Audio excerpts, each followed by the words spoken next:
Don't look behind you. The man you fear most just arrived, she whispered to the Mafia King. Zhang Dehuan walked into that club like he owned every shadow in it. He didn't rush. He didn't hide. He moved through the crowd the way a blade moves through silk, without resistance, without hesitation, and every person who saw his face looked away before he could see theirs looking. That was the thing about Dehuan. He didn't need to threaten you. He just needed you to remember that you already knew what he was capable of. And on that rain-soaked night in Gangnam, when Kang Tae-yoon felt a woman's fingers close around his wrist and heard her voice drop to something barely above breath, "Don't look behind you," the most feared mafia boss in Seoul understood in his bones that the ghost he had, buried years ago, had just walked back into the room.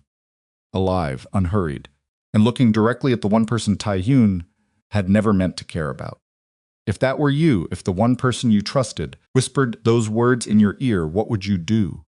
If this story already has your pulse moving, hit subscribe right now and follow this channel to the end, because what's coming in the next 5 parts will tear you open.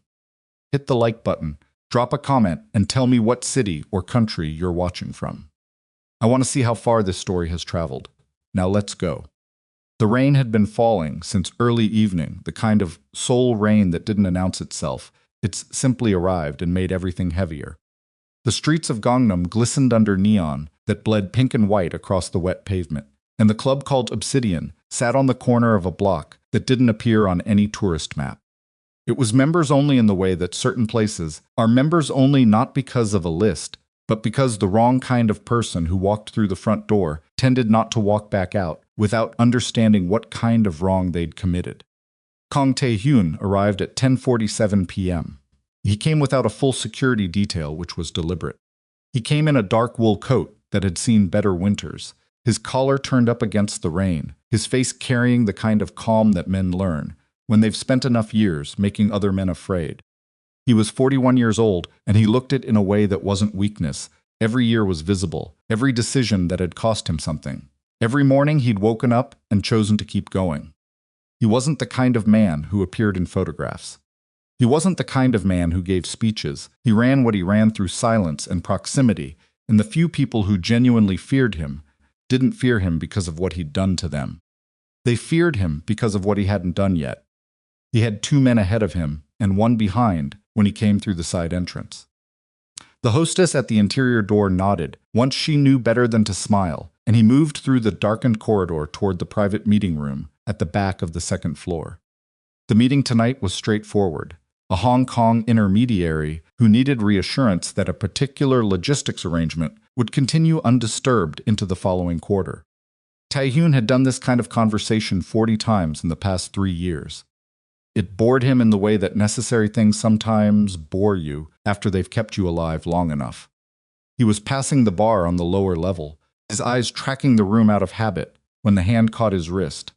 Not grabbing, catching. There's a difference. A grab is aggression. What Amara did was something closer to desperation, dressed as composure. He stopped. He didn't reach for anything. He didn't signal his men. He went still the way a man goes, still when the animal part of him recognizes danger before his mind is caught up. "Don't look behind you." Her voice was low, almost level. The almost was the part that told him everything. The man you fear most just arrived. Tae-hyun's jaw tightened. He did not look behind him. Amara Bennett was standing close enough that anyone watching would have assumed they were 2 people sharing a private word at a loud party. She was dressed simply dark blouse, her natural hair pulled back, and her eyes were doing the thing they did when she was processing something faster than she could articulate it. He'd seen that look before. He'd learned to trust it the way you learn to trust a compass in weather you don't understand. "How many?" he asked. "I counted 3 at the entrance after he came in." "There may be more inside already. You're certain it's him?" It wasn't a question. She wouldn't have said it otherwise. "I've seen his photograph enough times." Her voice didn't break. Her hand still hadn't released his wrist. "Tae-hyun. He's not looking at you. Then who is he looking at?" A pause. The length of it was its own answer. "Me," she said. Zhang Dehuan. The name had weight in certain rooms. Not the weight of legend, the weight of a specific kind of dread that people carried when they knew someone had once been trusted, had once been inside, and and had used that access to do damage that couldn't be fully tallied for years afterward. Duan had been a strategist inside Taehyun's organization for nearly 4 years before the fracture. He wasn't a fighter. He was never a fighter. He was the man who understood how systems worked and, more importantly, how they could be made to fail. He had designed 3 of the most effective operational structures Taehyun's network had ever used. And then, when the moment arrived that Taehyun still couldn't fully reconstruct, Duhwan had simply gone. Not fled. Gone, there's a distinction. Fleeing implies panic. Duan's disappearance had been surgically clean. No warning, no confrontation, no message. One morning he was there. The next he was not, and in his absence, 2 of Taehyun's most protected financial channels collapsed within 6 weeks of each other in a way that felt too precise to be coincidence. That had been nearly 5 years ago. Taehyun had spent the first 2 years looking. His people had followed threads into Bangkok, into Osaka, into Dubai. Every thread ended at the same place nowhere. A man who understood how networks operated also understood how to disappear inside one. After 2 years, Taehyun had stopped looking out of what he told himself was pragmatism, and what he privately understood was something closer to the recognition that Du Huan was the kind of enemy you couldn't find until he decided to be found. And now apparently he had decided. Taehyun's first move wasn't toward the exit. It was one quiet word to the man at his left shoulder seal the floor, and then he was moving toward the back of the lower level, Amara a half step behind him. The room continuing to be loud and unaware around them, because that was the gift of public places. They provided the best kind of concealment. They made it 15 steps before the lights went out. Not a power failure. A power failure has a particular quality to it, a flicker, a mechanical sigh from the building's systems, a moment of confusion. What happened at Obsidian was surgical. The main floor went dark, then the private corridor, then the emergency strips along the ceiling blinked on at 30% capacity, just enough light to make everyone visible and no one safe. Taehyun's hand found Amara's arm in the dark before the emergency strips came up. He didn't explain, he moved. The man at his left shoulder was already gone. He registered this without stopping. His right side man had his weapon out and was scanning. Taehyun could see the outline of him in the dim red-orange emergency glow. And then there was a sound from the corridor ahead that wasn't a gunshot, but was close enough in its implication to make everyone in range understand that the geometry of the situation had just changed. Service tunnel, Taehyun said. He was talking to Amara. He didn't raise his voice. We're behind the bar. Second panel from the left. It opens inward. He knew this building the way he knew most buildings he used, not from blueprints, but from the particular habit of always locating the exit he wasn't supposed to need. Move, she moved. His remaining man held the corridor. Taehyun didn't look back to see what happened next. He made himself not look back, because looking back in a moment like that was how you became responsible for the outcome of a decision you couldn't change, and he needed his attention forward. The panel opened on the third shove. Cold air and the smell of concrete and standing water. A tunnel barely wide enough to move through without turning sideways at the shoulders. Amara went first because she was already closer, and Taehyun followed with the panel swinging shut behind them. And for a moment the darkness was total, the kind that makes your body forget which direction is forward. Keep moving, he said. His own voice sounded strange to him. Too even, I can't see. The floor sloped slightly downward. Follow it. He kept his hand on the wall.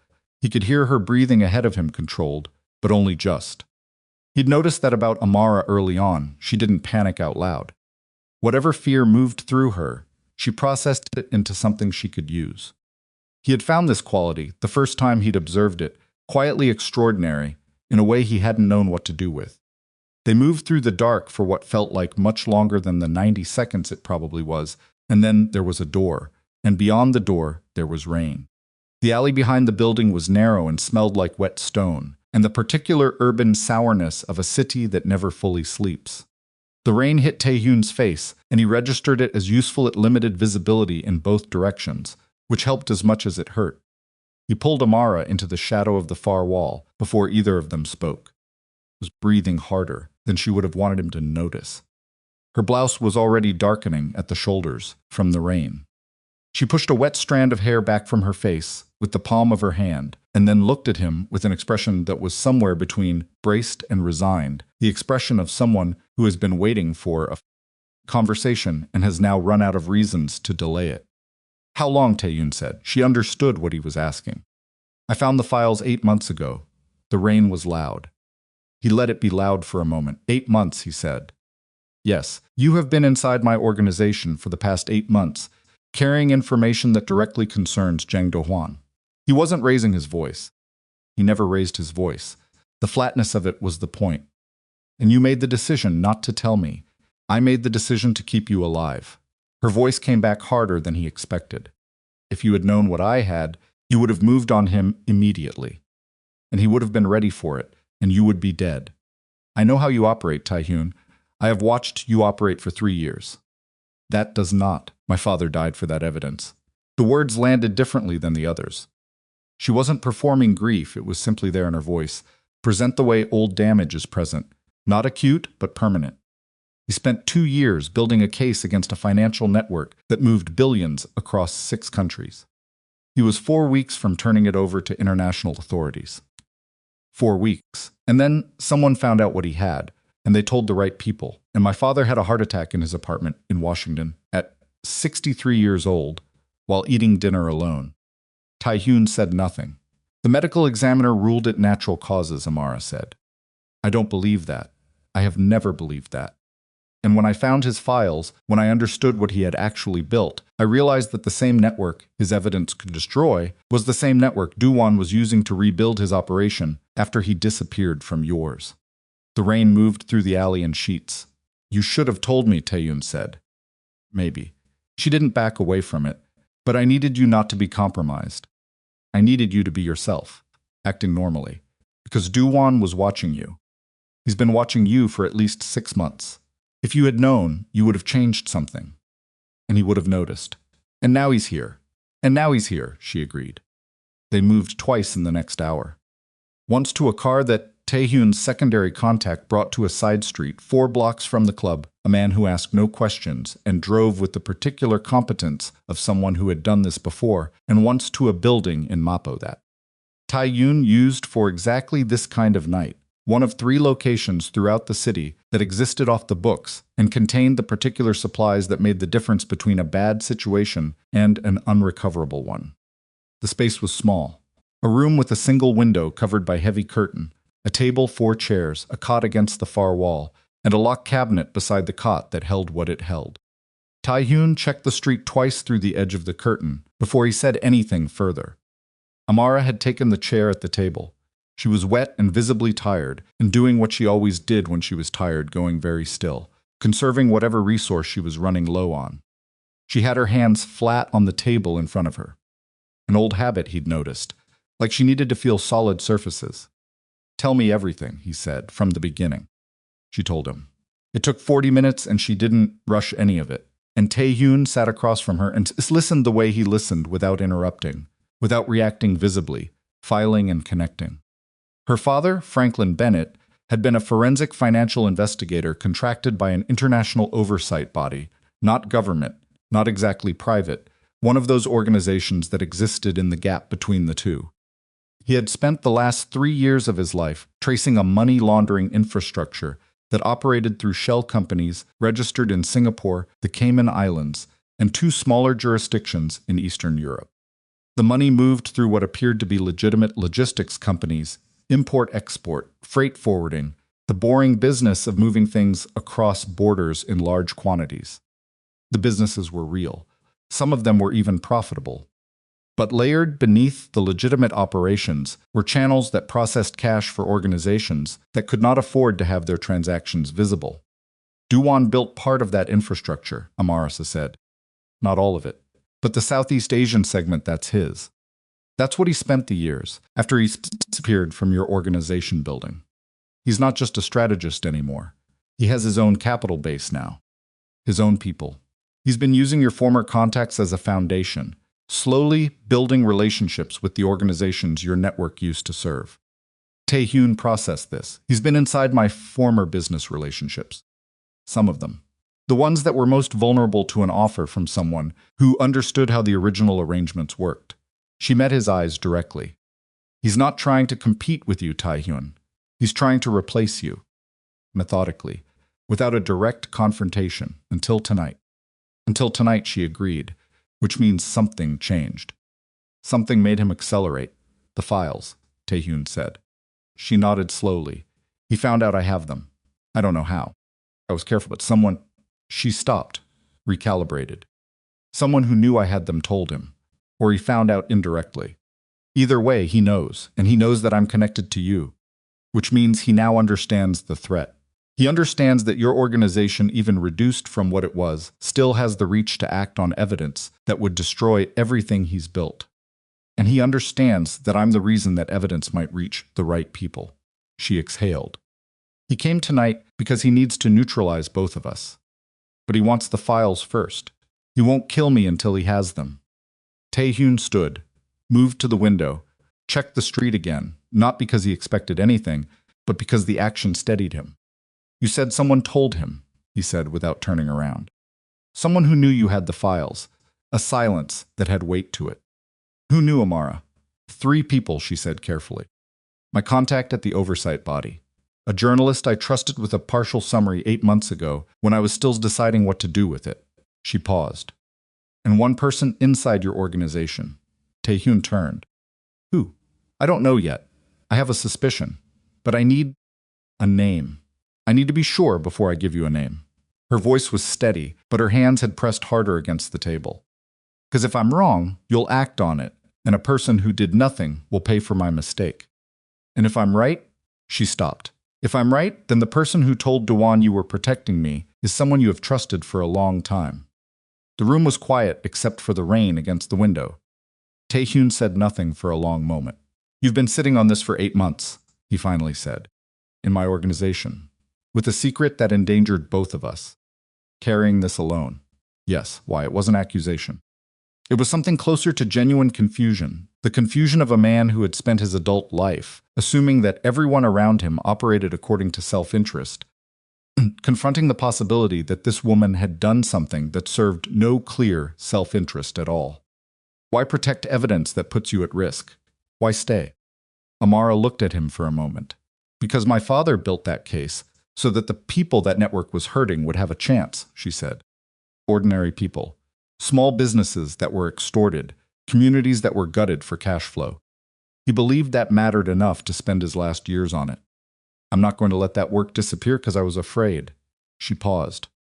And because she didn't finish the sentence the way she started it. She redirected it.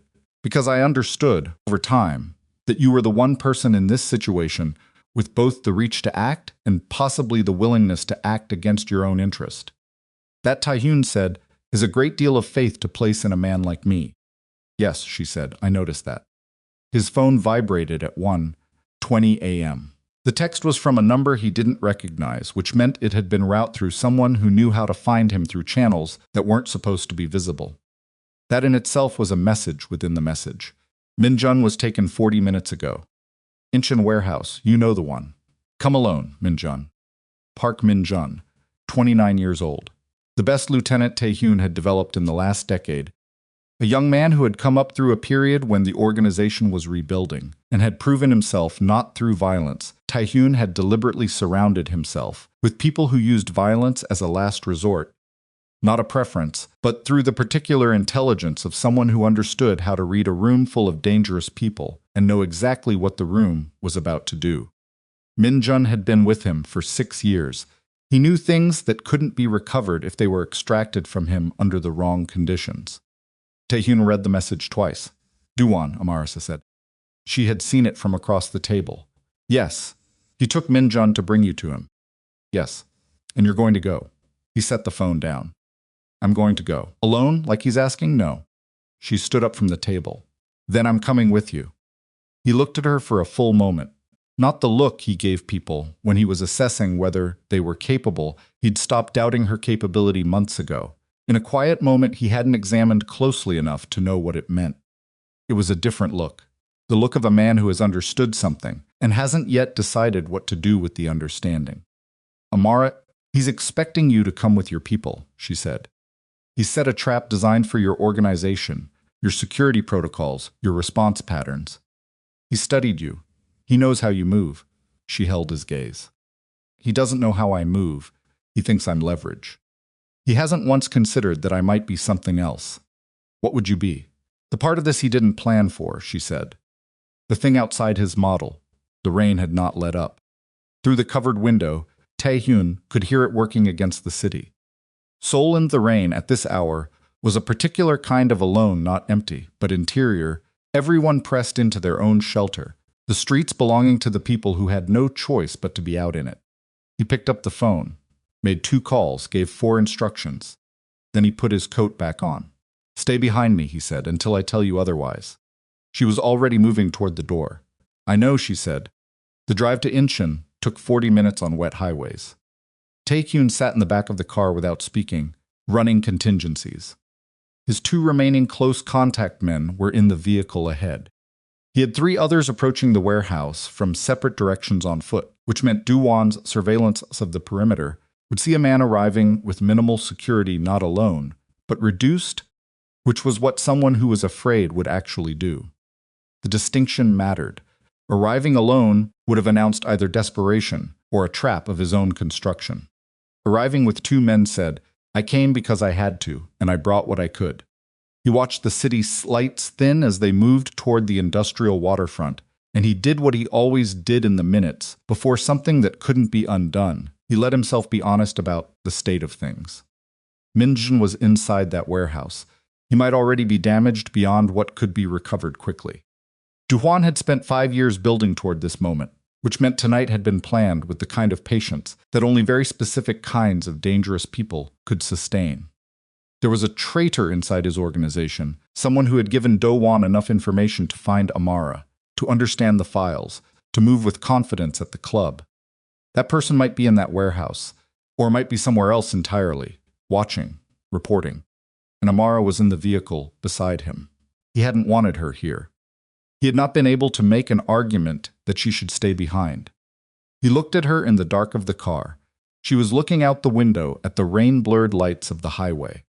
Her profile in the dark was composed in that way. She had the composure that wasn't coldness, just the particular discipline of a woman who had decided, at some point he couldn't identify, that being afraid was something she would feel privately.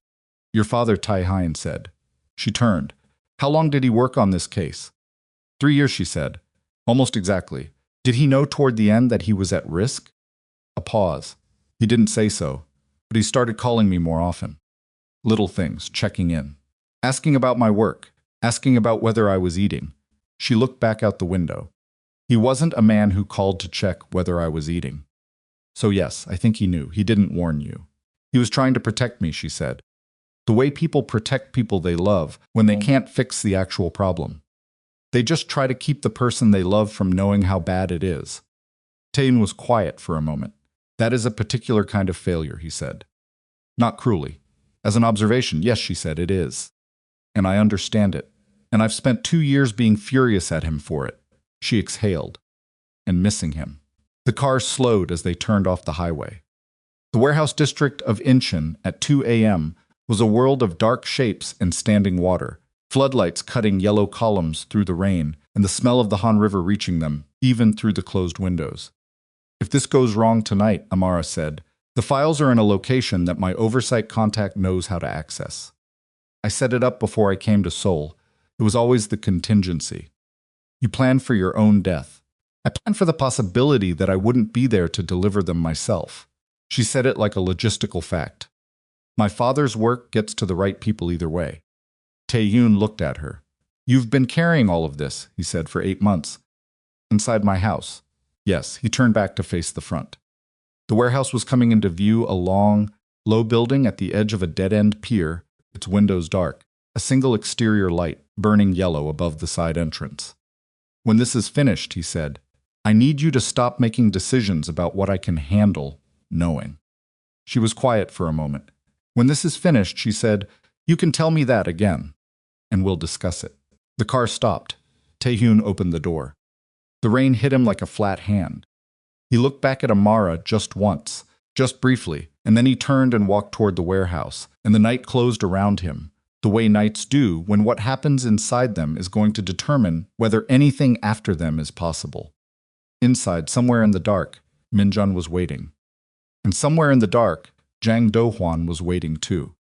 And somewhere between them was the traitor the person Taiyun trusted, who had given his enemy the key to the one door he hadn't known needed to be locked.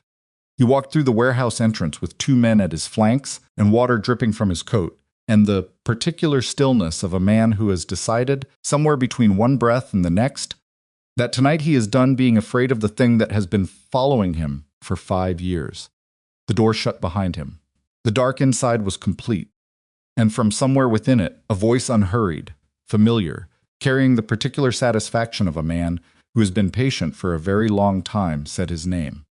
The voice came from the far end of the warehouse, maybe 40 feet in, which meant Duhuan had positioned himself with the entire floor between them enough space to watch Taiyun's entry, to count the men with him, to read the geometry of everything before a single word was exchanged.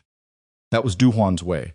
He had always believed that the first 10 seconds of any confrontation were won or lost before anyone opened their mouth. Taiyun knew this because he had watched the man operate for 4 years inside his own organization. He had admired it once. "You're late," Duhuan said. The Korean came out, measured, almost conversational. Like they were resuming something that had been briefly interrupted. "Traffic," Taiyun said, a pause. Then from the dark, the sound of something shifting weight redistributing, a chair scraping against concrete. A single lamp came on somewhere to the left, throwing a circle of yellow light that reached about 12 feet in every direction and left everything else in deeper shadow by contrast. Minjun was in the chair. His hands were behind him. His face was turned slightly to the side, and even from this distance, Taiyun could see that the left side of it had been worked on. The jaw was swollen, the eye above it nearly closed. He was conscious. His chest was moving. Taiyun did not look at Minjun for more than a second and a half. He looked at Dohuan. Zhang Dohuan was 53 years old and looked like someone had preserved him in the particular amber of controlled resentment. He was not a large man, he never had been, but he occupied space with a deliberateness that made him appear larger than he was. He was standing just outside the circle of light, his hands loose at his sides, wearing a dark jacket over a collarless shirt, his hair shorter than it had been 5 years ago. He looked rested. He looked like a man who had slept well in the weeks leading up to tonight. "How many outside?" Duhuan asked. "Enough. I have 12, he said it without apology or threat. "Just arithmetic. Your 3 at the perimeter were redirected before your car stopped." He tilted his head slightly. "You came with the woman. I came with my people." "You came with the woman," Duhuan said again, and this time it wasn't a statement. It was something else, something with an edge under it, a curiosity sharpened into something unpleasant. "That's the part I find interesting. You've never brought a civilian into an active situation. Not once in the time I knew you. Not once in the 5 years since." He paused. "She changes things for you. You took my lieutenant. And here you are." Duhuan spread his hand slightly, a gesture that managed to be both open and contemptuous. So it worked. One of Taehan's men, the one on his left, a compact former military contractor named Sung, who had been with him for 7 years, shifted his weight almost imperceptibly. Taiyun registered it without looking. The shift meant Sung had located something in the dark that he didn't like. Taiyun kept his eyes on Dohuan. "What do you want?" Taiyun said. "You know what I want. I want to hear you say it." Duhuan looked at him for a moment. "The files Franklin Bennett built.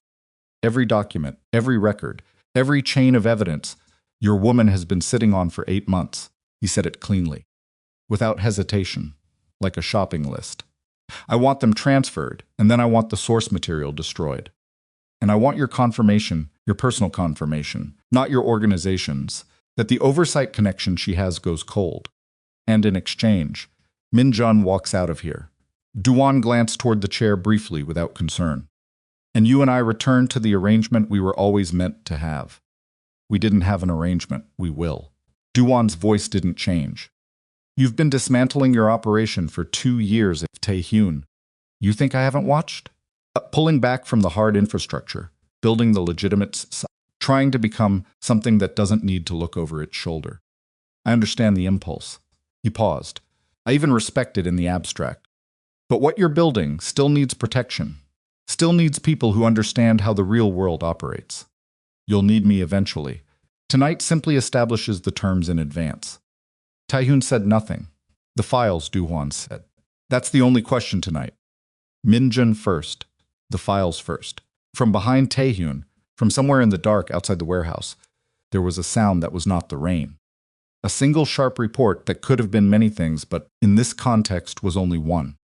Then silence. Then his phone vibrated in his pocket, one pulse, which was the signal his perimeter contact used when a position had been compromised. One position, one man. Taehyun's chest was perfectly level.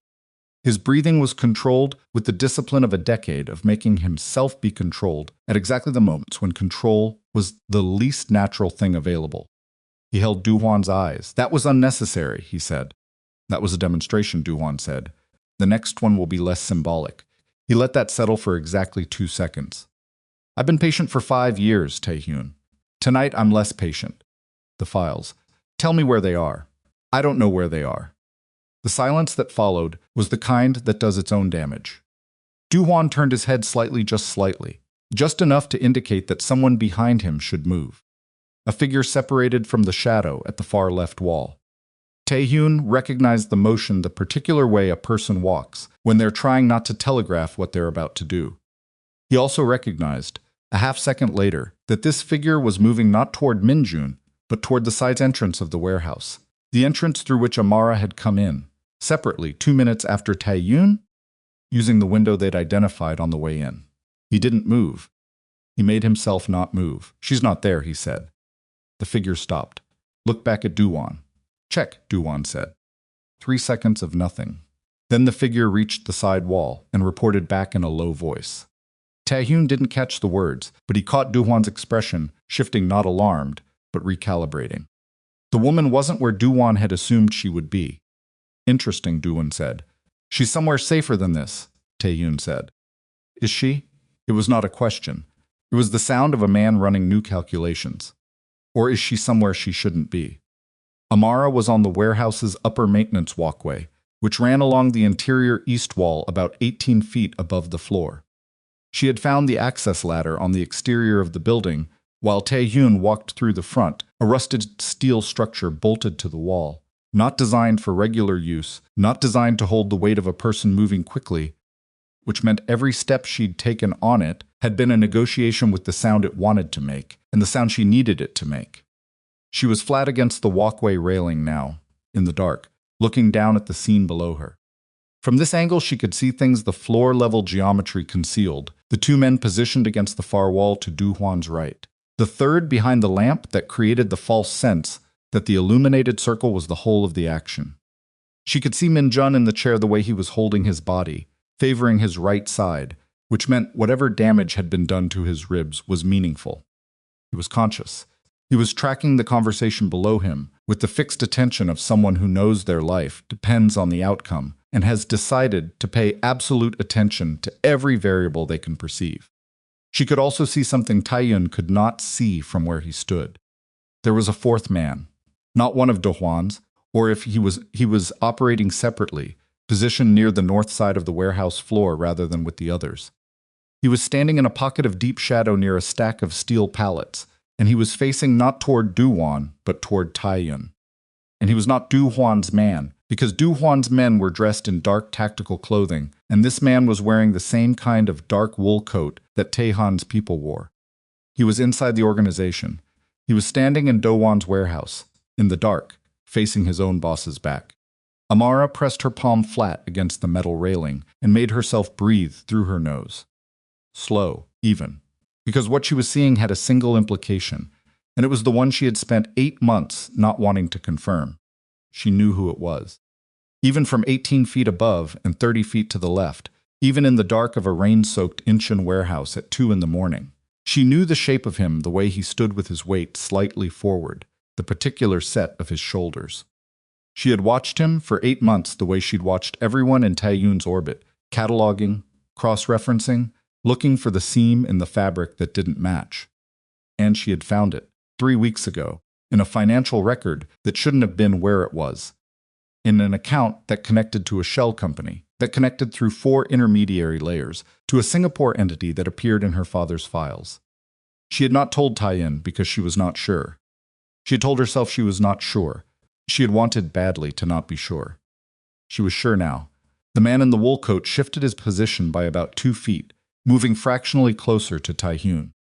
And Amara understood that whatever was about to happen in this warehouse, there was a variable on the floor that Taehyun did not know about, and that was going to determine whether any of them walked out. She needed to get a message to him. She had no way to get a message to him. She looked at Minjun in the chair, and Minjun, because he had been paying absolute attention, looked up, directly at her. Below, the conversation had reached the part where it stopped being a conversation. "I'll ask you once more," Doan said. His voice had shed the conversational quality entirely. What was left was flatter and more direct. The files. Either you know where they are, or you're going to tell me how to compel the woman to give them to me herself.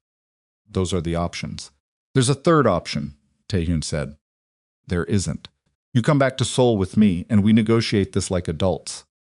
Do-won looked at him for a moment, with the expression of a man encountering something that doesn't warrant the effort of a full response.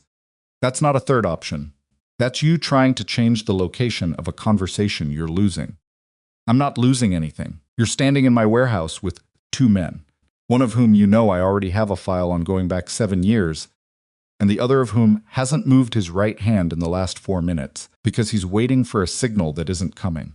Do-won tilted his head. That's not a strong position.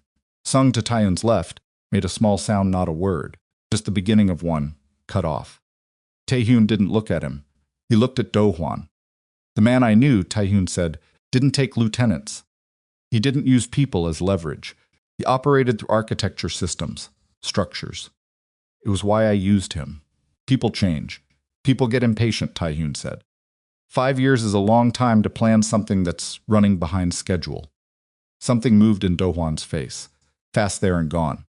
But it was there, and Taehyun had seen it because he'd been looking for exactly that seam, the place where the patience ran thin enough to see what was underneath it. You've been watching me, Do-won said. You've been in my former business relationships for 2 years. Did you think I wouldn't notice eventually? I thought you'd be too busy building your legitimate enterprise to care. Do-won said the word legitimate with a particular inflection, not mocking exactly, but with the tone of a man for whom the concept had limited value. You've been reducing your exposure for 18 months. Pulling back. Trying to become something that doesn't have a body count. I watched you make that choice, and I thought, he's removing himself from the field. And I moved into the space he was leaving. That was your mistake, Taehyun said. Was it? Do-won took a single step forward into the edge of the lamplight. Because from where I'm standing, you're the one whose man is in a chair. Minjun chose this moment to speak for the first time. His voice came out rougher than usual, the swollen jaw doing its work, but it was clear enough, and what he said wasn't directed at Do-won or at Taehyun. He was looking up at the walkway, at something above Do-hwan's line of sight. North wall, Minjun said. Wool coat, everyone on the floor heard it. For 1 second nothing moved, then everything moved at once. The man in the wool coat broke from the shadow at the north wall, and the sound of him moving in the dark, the slap of his shoes on concrete, the particular urgency of a person who has realized their position has been exposed, was the signal that collapsed whatever architecture Do-hwan had built for how this night was supposed to go. One of Do-hwan's men went right, toward the sound. Sung went left. Taehyun was already closing the distance to Do-hwan, because in the chaos of the next 30 seconds, the most important thing was to prevent Do-hwan from retreating into the section of the warehouse he controlled, and Taehyun did not. Do-hwan was fast. That had always been true. He was out of the lamplight and into the darker section beyond it before Taehyun had covered half the distance. And then there was a wall of concrete and the geography of the building working against the chase. And Taehyun stopped because going into the dark after Do-hwan on Do-hwan's terms was exactly the situation Do-hwan had built this location to create. He stopped. He turned back. Minjun was still in the chair. Nobody had moved him. Nobody had cut him loose, because in the sudden chaos of the repositioning, the chair had become irrelevant to everyone except Minjun himself, which was why Minjun was now working his hands against the zip ties with the focused urgency of a man who understands that the situation has just changed in his favor if he moves fast enough. The man in the wool coat. Taehyun heard him before he saw him heard the sound of a scuffle near the north wall. One sharp impact, someone going down hard on concrete. Then the sound of breathing that was too fast. Then Sung's voice. flat and certain. Got him. Taehyun walked toward the sound. Sung was standing over a man who was on his knees, hands behind his head, and the single strip of light from the lamp reached just far enough to make out his face. Taehyun stopped 2 feet away and looked at him for a long time. Lee Byung-ho, 44 years old, 12 years inside the organization. The man who ran the financial liaison between Taehyun's legitimate logistics arm and the 3 remaining protected accounts that Taehyun hadn't yet fully transitioned. The man who had been, until approximately 6 minutes ago, one of the 7 people in the world that Taehyun have described as trusted without qualification. Lee Byung-ho was on his knees and not looking up. Taehyun said nothing for long enough that the silence became its own kind of answer. How long, Taehyun finally said. Lee's jaw worked. He was trying to find the version of this that was survivable. Taehyun could see him trying, could see the calculations running and failing behind his eyes. Taehyun, a breath. 14 months. 14 months. The number landed with a specific weight. 14 months meant before Amara had found the files. It meant before any of this had become visible. It meant Lee had gone to Duhwan at a moment when Taehyun's operation was still substantially intact, and he had made a choice that had nothing to do with the files and everything to do with something Taehyun hadn't seen coming. Why, Taehyun said. Lee looked up for the first time. His eyes were red, not from the scuffle, from something that had been building longer than tonight. Because you were leaving, he said.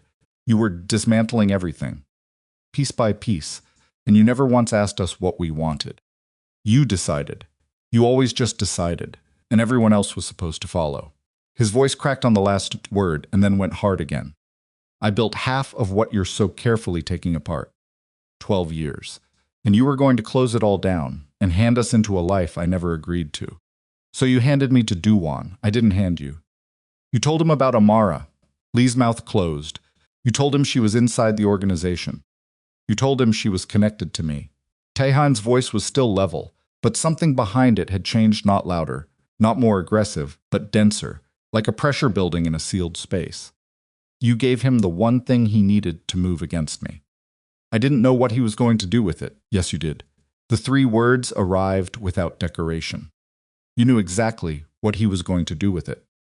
You've been working with him for 14 months. You understood what he was building. You knew what he needed and you gave it to him.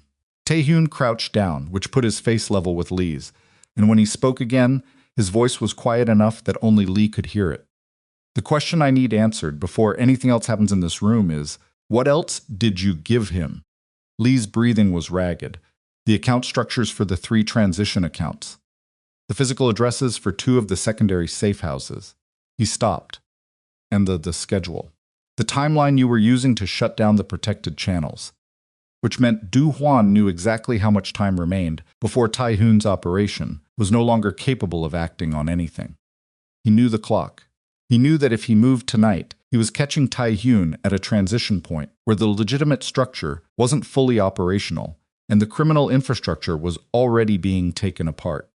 Tonight wasn't impulsive, it was precisely timed. Taehyun stood up. From the maintenance walkway above, Amara's voice came out him clear, controlled, carrying that same quality of composure that wasn't coldness. Taehyun, Duhwan is moving toward the river exit. East side. He was gone before she finished the sentence. The east side of the warehouse opened onto a narrow dock that extended over the Han River estuary, and the rain was heavier here, driven off the water in sheets that made the footing uncertain and the visibility poor. Taehyun came through the east door at a run and stopped because the dock geometry gave him no choice. It was 12 feet wide and 40 feet long, and at the end of it, at the edge where the dock met the dark water, Duhwan was standing. He was not running. He was standing with his back partially to Taehyun, looking out at the water, and when Taehyun's footsteps hit the dock planking, he turned slowly, as though the urgency of the last 10 minutes had discharged itself and left him with the particular calm of a man who has reached whatever point he was working toward. You found Byung-ho, Duhwan said. He found himself. He's not a bad man, Duhwan said. He was afraid of what you were doing to life he'd built. I gave him a way to protect it, that's all. You used him. Everyone uses everyone. Duhwan's voice was entirely level. The rain was driving against both of them, and he seemed not to feel it. The question is whether you're honest about it. You've never been honest about it, Taehyun. You tell yourself you're different from the men you deal with, that you have a code, that you protect the people who trust you. He tilted his head. And then you spend 2 years dismantling everything those people built without asking once what they needed. This isn't about my organization. No, Du-hwan agreed. It stopped being about your organization when you let that woman in. His tone shifted not dramatically, just enough to indicate that they'd reached the actual point. You changed when she came. Everyone around you could see it. Your decisions became different. You began thinking past the operation, past the immediate, past the next year. You started building something. He paused. That made you human in a way you weren't before. And it made you vulnerable in a way that I could use. And the files. The files are a problem that needs to be solved regardless of the rest of this. Du-hwan took a single step toward him. Give me a path to them, and this ends tonight. I told you. I don't have access to the files. Then give me the woman. The rain was so loud now that the sentence almost disappeared into it. Almost. Taehyun stood on the wet planking of the dock, with the river dark and moving 40 feet below, and the warehouse at his back, and he looked at Jang Do-won, and he made himself be absolutely clear about what was happening and what it required. No, he said. Du-won studied him. You understand what that means, Du-won said. I understand. The files go public. Your entire transition, everything you've been building for 2 years gets caught in the exposure. Every financial connection your legitimate structure has to the old operation gets lit up. You lose everything you've been trying to save. Maybe. There's no maybe. It's arithmetic. The exposure doesn't hurt me at this point. I've been building offshore for 5 years. Nothing is in my name. But you? Du-won's voice was almost gentle. You've been trying to bring your money into the light. That means it's visible. That means when her files expose the network, you're standing right in the center of it. Taehyun was quiet. Walk away from her, Du-won said. That's all. Don't give her the resources to act. Let the files die with her access to them. It doesn't have to be violent. It just has to be a door you close. The rain, the dark water below, the sound of Sung's footsteps coming through the east door behind Taehyun, stopping when he saw the geometry of the dock. She was right about one thing, Taehyun said. What's that? She said you hadn't considered that she might be something other than leverage. He looked at Du-hwan steadily. You built this entire night around the assumption that she was the thing I would sacrifice everything to protect. You thought that was my weakness. He paused. You had the right variable. You had the wrong interpretation of it. Du-hwan's stillness changed quality. Not visibly, but something in it shifted, the way ice shifts before it cracks. Explain that. She's not the reason I'll make a decision against my own interests tonight. Taehyun's voice came out quiet and certain.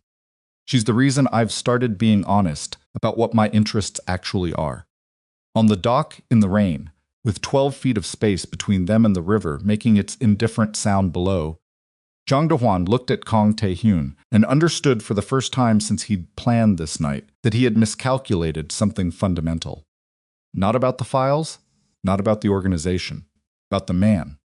Before Do-hwan could speak again, his phone lit in his jacket pocket visible through the fabric. A bright pulse, and in the same moment, Taehyun's own phone buzzed once in his coat.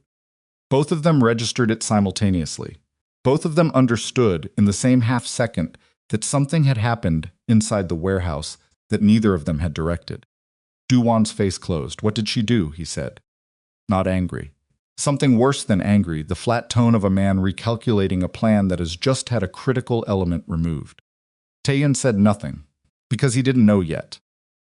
Because Amara had been 18 feet above the floor in a building he had not fully controlled, carrying the weight of her father's work and 8 months of silence. Whatever she had done in the last 4 minutes, she had done without telling him. And there was nothing he could do about it from this dock. Whatever she did, Du-hwan said, I still have 12 men. You had 12 men, Taehyun said. Check your count. Du-hwan's jaw tightened. He turned his head slightly a reflex toward someone who wasn't there. And in that fraction of a second of divided attention, Taehyun understood that the night had pivoted on something he couldn't yet see, and that the next move was no longer his to make. It was hers.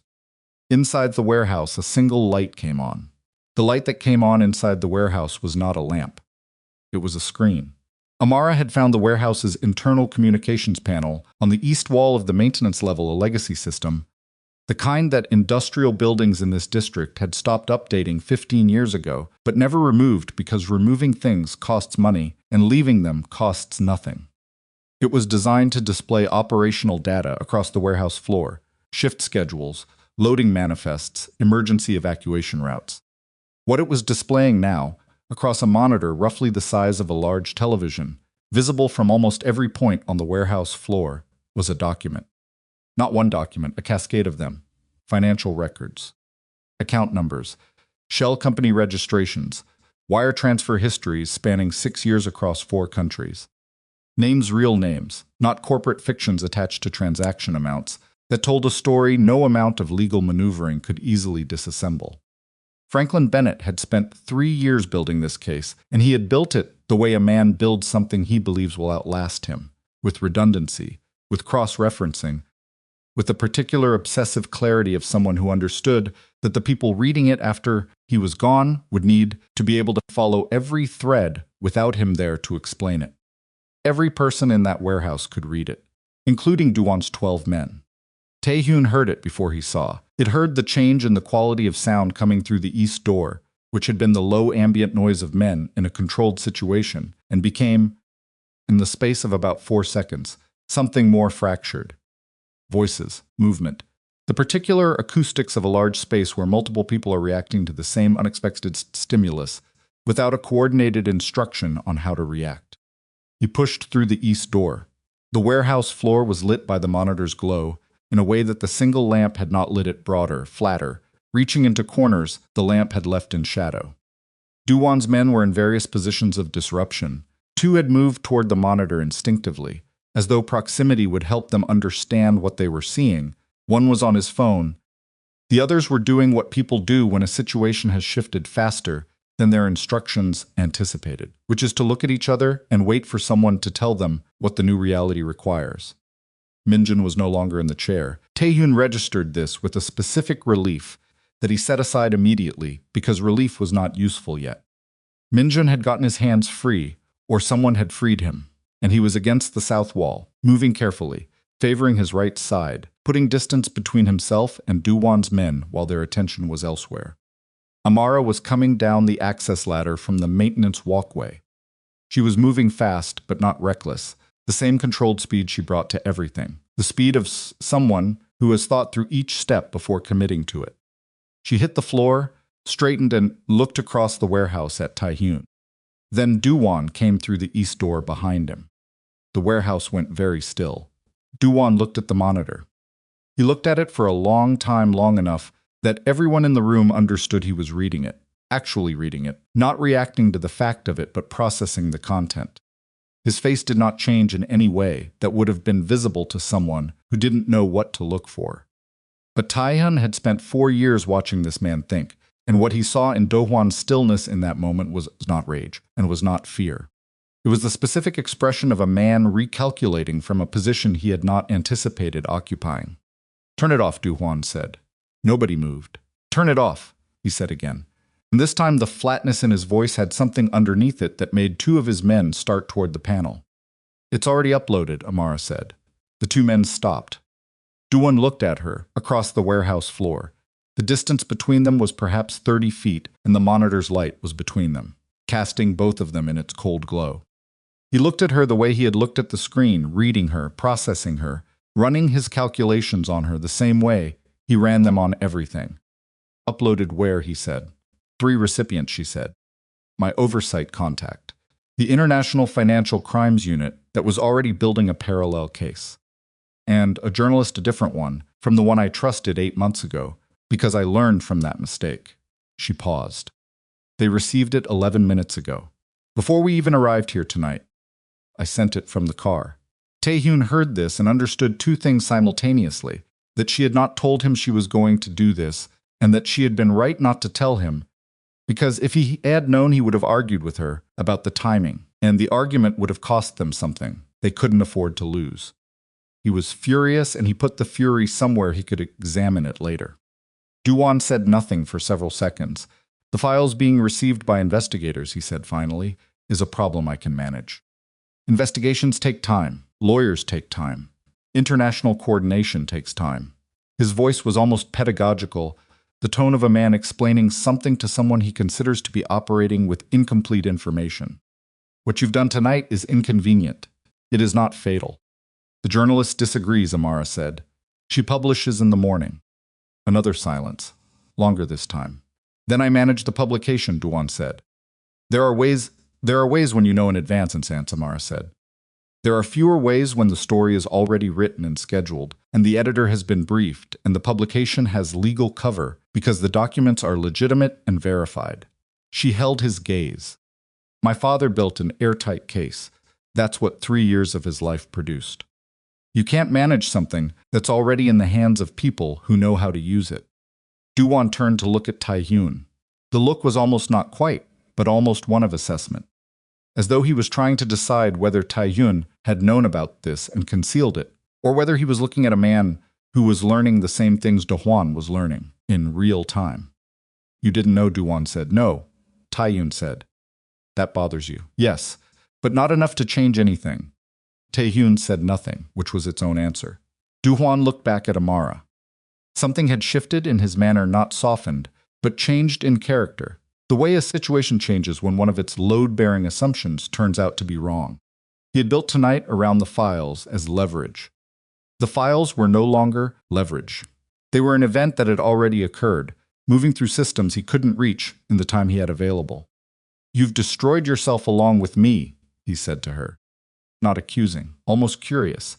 Your connection to his organization, it's in those files. Your name is in those records. You've been operating inside a criminal enterprise for 3 years. When the investigation opens, you're inside it. I know, she said. That doesn't frighten you. It frightens me, she said. I've known it was going to happen since I made the decision to stay. She didn't look away from him. My father spent his last years on this because he believed some things matter enough to pay for. I'm paying for it. That's what it looks like. Do-hwan studied her. He raised you well, he said finally. It came out without mockery. As a genuine observation, yes, she said, he did. What happened next happened fast, and the speed of it was Do-hwan's last real play, the recognition that if the files were already in motion and the night could not be recovered, the only remaining question was what he could salvage from the wreckage of his plan. He turned to his men and said 2 words in Korean, and the 2 men nearest the north wall moved toward Tae-hyun's position, and the man who had been on his phone moved toward Amara, and the geometry of the warehouse floor became suddenly and completely about bodies and distance, and the particular arithmetic of who was closest to whom. Sung was already moving. Min-jun, from the south wall, pushed off with a shoulder that cost him something. Tae-hyun could hear the compressed sound of real pain in the grunt. Min-jun made and put himself between Amara and the man coming toward her. The north wall situation became loud, and then became the sound of 2 men who had been trained differently in countering that difference in a way that settled quickly and not in Do-hwan's favor. Do-hwan himself did not move toward anyone. He moved toward the east door. Tae-hyun went after him, the dock again. The rain still driving, the river below. But this time different. This time Tae-hyun came through the door first, because Do-hwan had been slowed by the fact that the east door opened inward, and he had pushed when he should have pulled, and that single wasted second was enough.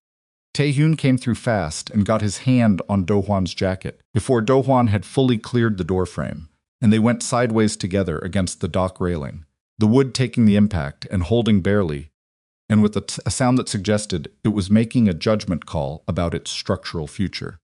Hwan turned into him instead of away, which was unexpected. It was the move of someone who had thought about close-quarters situations, enough to know that turning away from a grip makes it worse. He got his forearm between them and pushed, and for a moment it was just 2 middle-aged men in the rain at the edge of a dock, and there was something almost absurd about the ordinariness of it, the physical ungainliness, the absence of any cinema in it. Then Do-hwan got his hand to something inside his jacket. Tae-hyun's grip on the jacket lapel didn't break. He didn't let it break, but his position changed, leveraging outward and down simultaneously, which changed the geometry enough that what Do-hwan pulled from his jacket went sideways instead of up, and then Sung was through the door, and the situation on the dock became 3 people instead of 2, and the arithmetic shifted again. Do-hwan stopped. He was breathing hard, they both were, and the rain was indifferent to all of it, the way rain always was. He held the thing from his jacket, a phone, not what Tai Yun had braced for, and looked at it for a moment. Then he looked at Tai Han. This, he said, is the backup. Tae-hyun went still. What backup? Sung said, because Sung always asked the operational question when Tae-hyun went quiet. There are things in the files your woman sent tonight that she doesn't know are in them, Du-hwan said. His breathing was evening out. He had recovered his composure with the speed of someone who had practiced recovering composure under pressure. Her father was thorough, very thorough. He documented everything he found in that network, including the names of every organization that passed money through it. He looked at Tae-hyun, including yours, the Rain. Your organization ran money through 3 of those channels between 4 and 6 years ago, Du-hwan said. Not recently, not under your current structure, but it's documented. It's in the files. It's now in the hands of investigators and a journalist. He tilted his head. She didn't know. She read her father's files and understood the network. But she doesn't know your operation the way I know your operation. She didn't recognize your fingerprints in those records. But the investigators will, and the journalist with the right background briefing will. Tae-hyun understood what he was being told. The files that Amara had spent 8 months protecting, the case her father had died building, the things she had sacrificed her safety and her legal standing to deliver to the right people. Those files contained, buried in their documentation of the network's operations, evidence of Tae-hyun's own organization's historical involvement in the same channels. She had sent the thing that would destroy Du-hwan, and it would take Tae-hyun with it. She doesn't know, Du-hwan said again. Which means she sent it believing she was protecting you. And instead he stopped. Let the sentence finish itself. Tae-hyun looked at the phone in Do-hwan's hand. What's on that? A specific briefing document, Du-hwan said, written by me. Prepared over the past 8 months as a contingency. It identifies your organization's transactions within the network. With context. With analysis. With the kind of explanatory framing that makes it very easy for an investigator or a journalist to understand exactly what they're looking at. He paused. I send this tonight, and by morning you're not a witness to what the files expose. You're a subject. Sung said something low in Korean and not repeatable. Tae-hyun didn't move, so here is where we are, Du-hwan said. The files are out. I can't stop the investigation. I can't stop the publication. My operation takes damage, significant damage, and I accept that. But I can determine whether you take damage alongside me. And that determination rests on what you do in the next 2 minutes. The woman Tai-hyun said, give me access to her. That's all. I'm not asking for the files, those are gone. I'm asking for the one person who can testify to context. Who can speak to what the files mean and how they were acquired and what the organizations within them actually did with the money. An investigator with her testimony is dangerous. Without it, the files are records that take years to prosecute. He held up the phone. Without my briefing document, you're background noise in an investigation. With it, you're a target. Tae-hyun said you'd burn yourself to burn me. I'd burn a version of myself that's already burning anyway, Du-hwan said. The Singapore structure survives what's in those files. The briefing document is the only card I have left, and I'll play it if you make me. The dock planking was slick. The river below was making its constant sound indifferent, continuous, something that existed before all of this and would exist after. Tae-hyun thought about Amara inside the warehouse.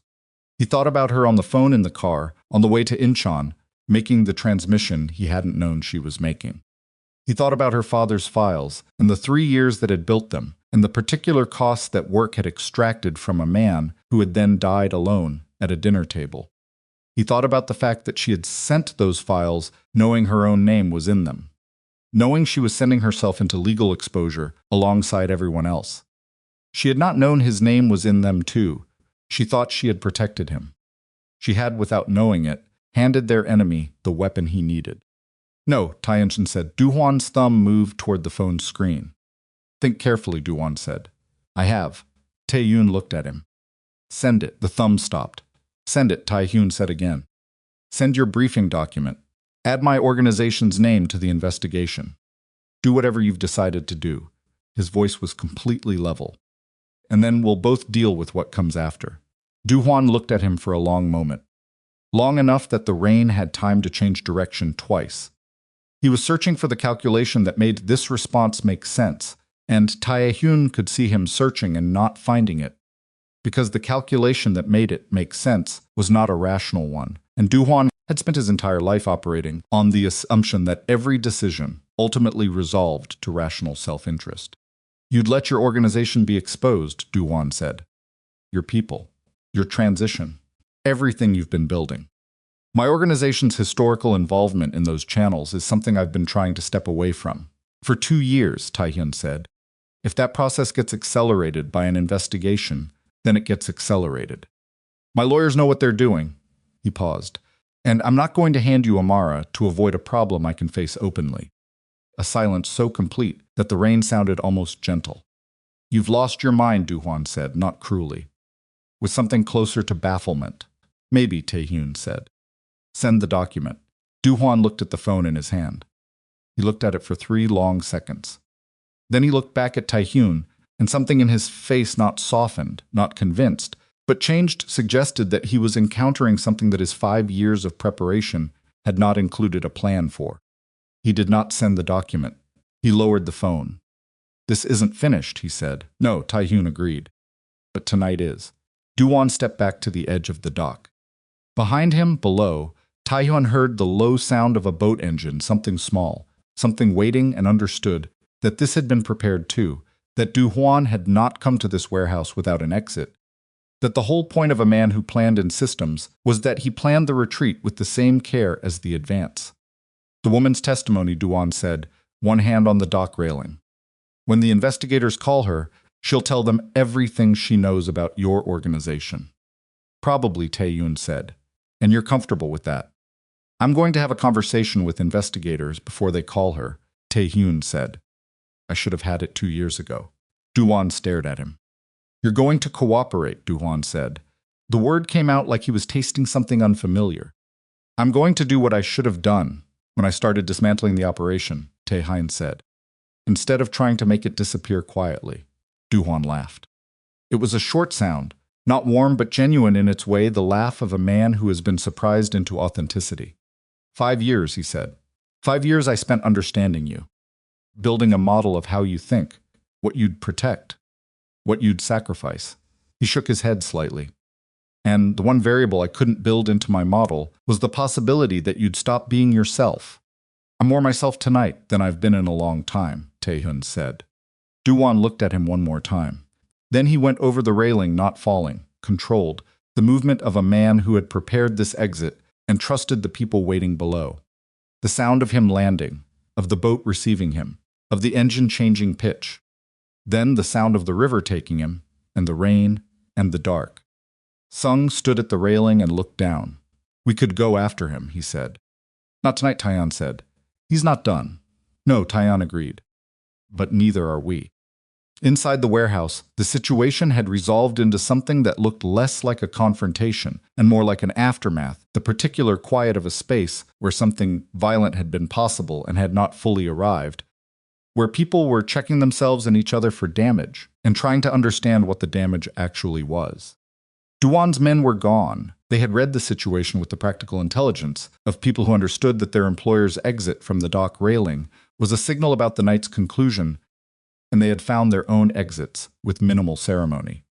Min-jun was sitting on the floor against the south wall. He was holding his right side with one hand, which told Taehyun what he needed to know about the ribs, and his face was a landscape of impact and swelling that was going to take time to read clearly. But his eyes were focused, and his breathing was steady, and these were the things that mattered. Report, Taehyun said, crouching in front of him. I'm functional, Min-jun said. His voice was rough from the swollen jaw, but comprehensible. 3 ribs? Maybe 2. The eye closes on its own when I'm not thinking about it. He paused. Byung-ho, Sung has him. Min-jun absorbed this. I suspected him, he said. For about 6 weeks. I didn't bring it to you because I wasn't sure enough. And because he stopped. Because you didn't know how to tell me someone I trusted. For 12 years had gone to Du-hwan, Taehyun said. Yes, I understand. He put his hand briefly on Min-jun's shoulder, not a long gesture, not dramatic. The kind of contact that says, I hear you, we're not done, keep going. Then he stood.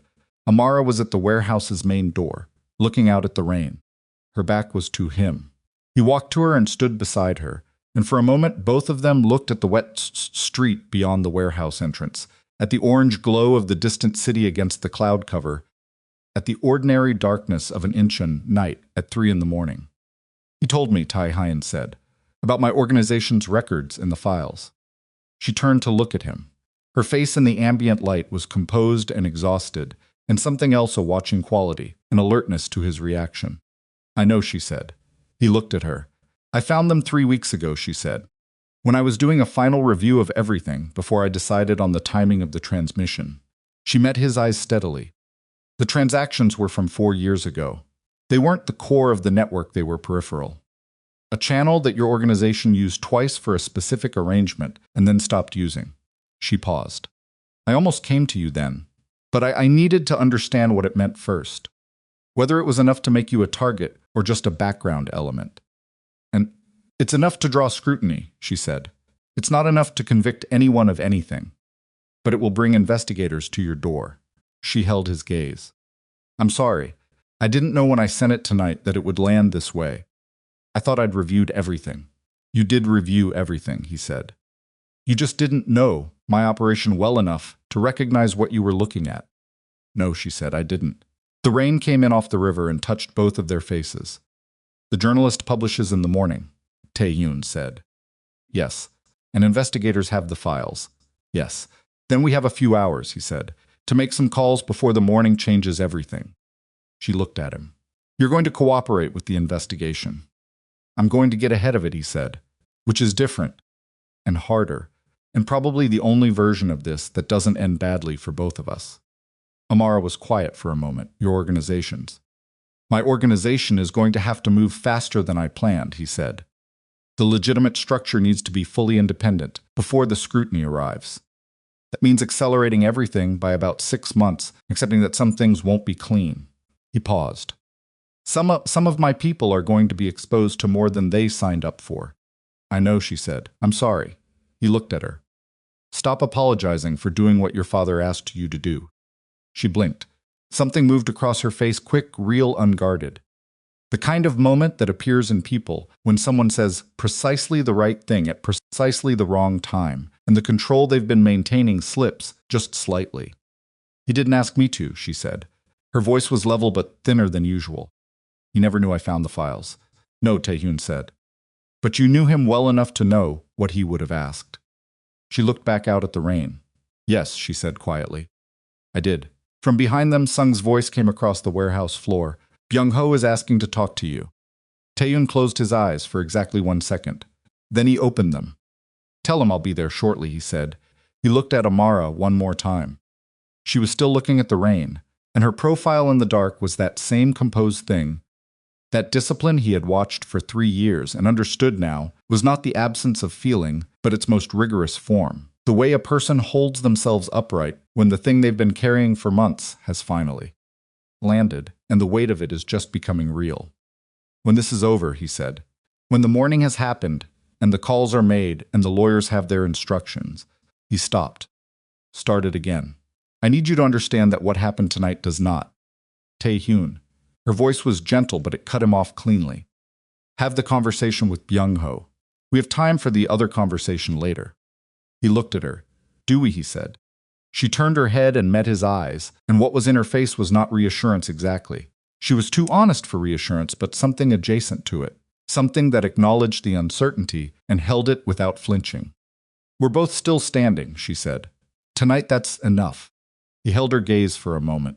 Then he turned and walked back into the warehouse, towards the sound of Sung's voice, and the weight of Lee Byung-ho waiting on the floor, and toward the particular kind of reckoning that comes when you look at someone who trusted you and chose to betray that trust anyway, and you have to decide not what to do to them, but what you're going to do with the version of yourself that didn't see it coming. The night wasn't over. The morning was going to be worse. And somewhere on the river, in a small boat moving through the rain, Jang Dwan was already thinking about what came next, and the single fact that none of them could afford to forget was that a man who planned for 5 years without losing patience did not stop planning simply because one night had not gone the way he intended. He was not finished, and the briefing document was still on his phone, and his thumb still knew where the send button was. And the only thing standing between Taehyun's careful dismantling of his old life and the full weight of an international investigation was the decision of a man on a boat in the rain who had just watched everything he built begin to come apart and had not yet decided how much of it he was willing to burn on his way down. The conversation with Lee Byung-ho lasted 23 minutes, and it was the hardest 23 minutes Taehyun had spent in years. Not because Lee said anything unexpected, but because he said things that were true. He sat on the warehouse floor with his hands zip-tied, in front of him now rather than behind a small adjustment Taehyun had made without explaining it. Because the behind-the-back position was for people you were certain about, and he wasn't certain about anything tonight, except that his legs were tired and his chest hurt in a way that wasn't physical, and he needed to hear what this man had to say before he decided what the saying of it meant. Sung stood 6 feet back. Minjun had been helped to the car. Amara was somewhere behind Taehyun, close enough that he could hear her breathing. Lee Byung-ho looked up at him with the face of a man who had already decided he was not going to ask for mercy. That decision was visible in the way he held his jaw tight, set, the expression of someone who has accepted a particular outcome and is trying to maintain dignity inside it. "You want the full accounting," Lee said. "I want to understand," Taehyun said. "There's a difference." Lee looked at him for a moment. Then he started talking. He talked about the 14 months, the specific moment of first contact Doo-won had reached him through a former associate, casually, the way these things always begin casually. A dinner, a shared history referenced, a listening ear at a moment when Lee had been feeling the particular loneliness of watching something he'd built being methodically taken apart. He talked about the information he'd given, not all at once, incrementally, the way a person who tells themselves they're only going so far always goes further, because the line keeps moving. He talked about Amara when he'd first noticed that Taehan's behavior around her was different, when he'd mentioned it to Doo-hwan almost as an afterthought, not understanding yet what Doo-hwan would do with the information. "I didn't know about her father's files," Lee said. "I didn't know what she was carrying. He stopped. Started again. "I told him she mattered to you. That's what I gave him. The specific weight of it." "That was enough," Taehyun said. Yes. The warehouse was quiet around them. The rain had not let up. Through the walls it was a constant pressure, the sound of the world outside continuing its business regardless. 12 years, Taehyun said. Lee's jaw tightened further. "I know. I trusted you with things that would have ended both of us if they'd gone to the wrong people. I know, and you went to Doo-hwan." Lee looked up at him. His eyes were red, and his face was a wreck of competing emotions, guilt and anger, and something that might have been grief, if grief were permitted in this warehouse, on this night. "You were going to close everything," he said, without asking, without discussing. "You made a decision about what our lives were going to look like, and you implemented it, and the rest of us were supposed to follow, because you'd decided." His voice cracked slightly and then went hard again. 12 years, Taehyun. I asked you once what the transition meant, for the people who couldn't just pivot to something legitimate. You said you'd take care of it, and then you stopped talking about it. Taehyun said nothing. "I was afraid," Lee said. The word landed like a stone. "I was 51 years old, and I was afraid of what my life looked like on the other side of what you were building, and I made a choice that I knew was wrong when I made it." He held Taehyun's eyes. "I'm not asking you to forgive it. I'm telling you it happened because I was afraid, and because you weren't talking to me." Taehyun looked at him for a long time. "You were right," he said finally. "That I wasn't talking." Lee blinked. "I made the decision to dismantle the operation, and I implemented it the way I implement everything as a unilateral decision that I expected people to follow." He crouched down to Lee's level. "That was a failure. Mine.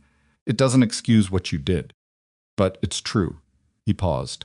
"What's also true is that what you gave Doo-won could have gotten Amara killed. Could have gotten Minjun killed. Could have gotten people who did nothing wrong killed." He looked at Lee steadily. "I can understand the fear. I can even understand the anger. I cannot find a version of this where the consequence of those things is nothing." Lee nodded. Once, slowly. "What happens now?" Lee said. "You're going to tell my lawyer everything you told me tonight. Everything. The contacts, the timeline, the specific information transferred." Taehyun stood. "And then you're going to cooperate with the investigation that's coming, because your name is going to be in those files, too. And the only version of that which is survivable is one where you're cooperating rather than concealing." Lee looked at him. And you, I'll have my own conversation with investigators. Taeshun. Get some sleep if you can, Taeshun said. Tomorrow is going to require clarity. He turned, walked away, did not look back, because looking back was something he was going to have to stop doing tonight across the board. And you started practicing the things you needed to do by doing them in the small moments before the large ones arrived. Amara fell into step beside him at the warehouse door. They walked out into the rain. The calls started at 4 a.m. from a hotel room in Incheon that Sung secured in cash with a name that didn't exist. Taehyun sat at the desk with his phone, and his lawyer on speaker and Amara on the other side of the room, with a cup something the hotel called tea that tasted like ambition and hot water. Minjun was in the adjacent room with the Dr. Taehyun's secondary contact had sourced 2 cracked ribs, orbital bruising, no permanent damage except to his opinion of warehouses.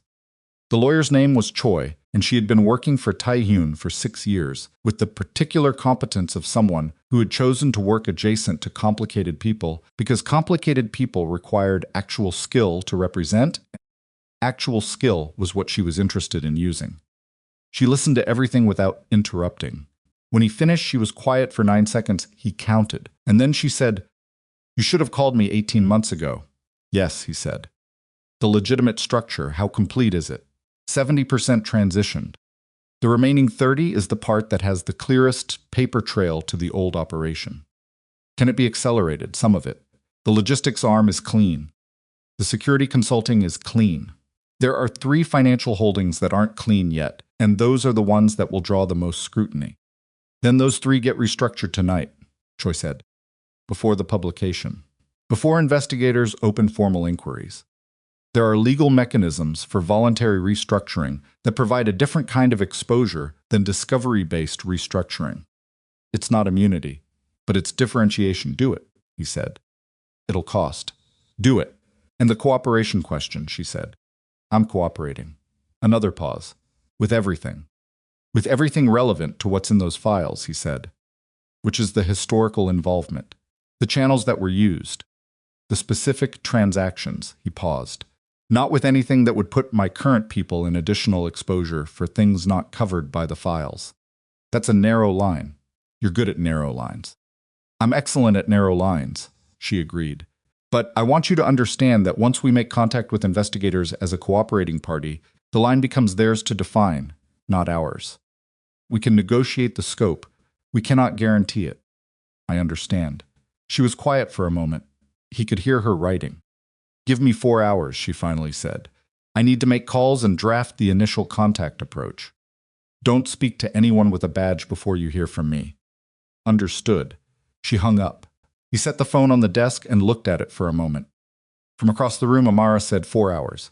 Yes. Do you sleep sometimes? He turned in the chair.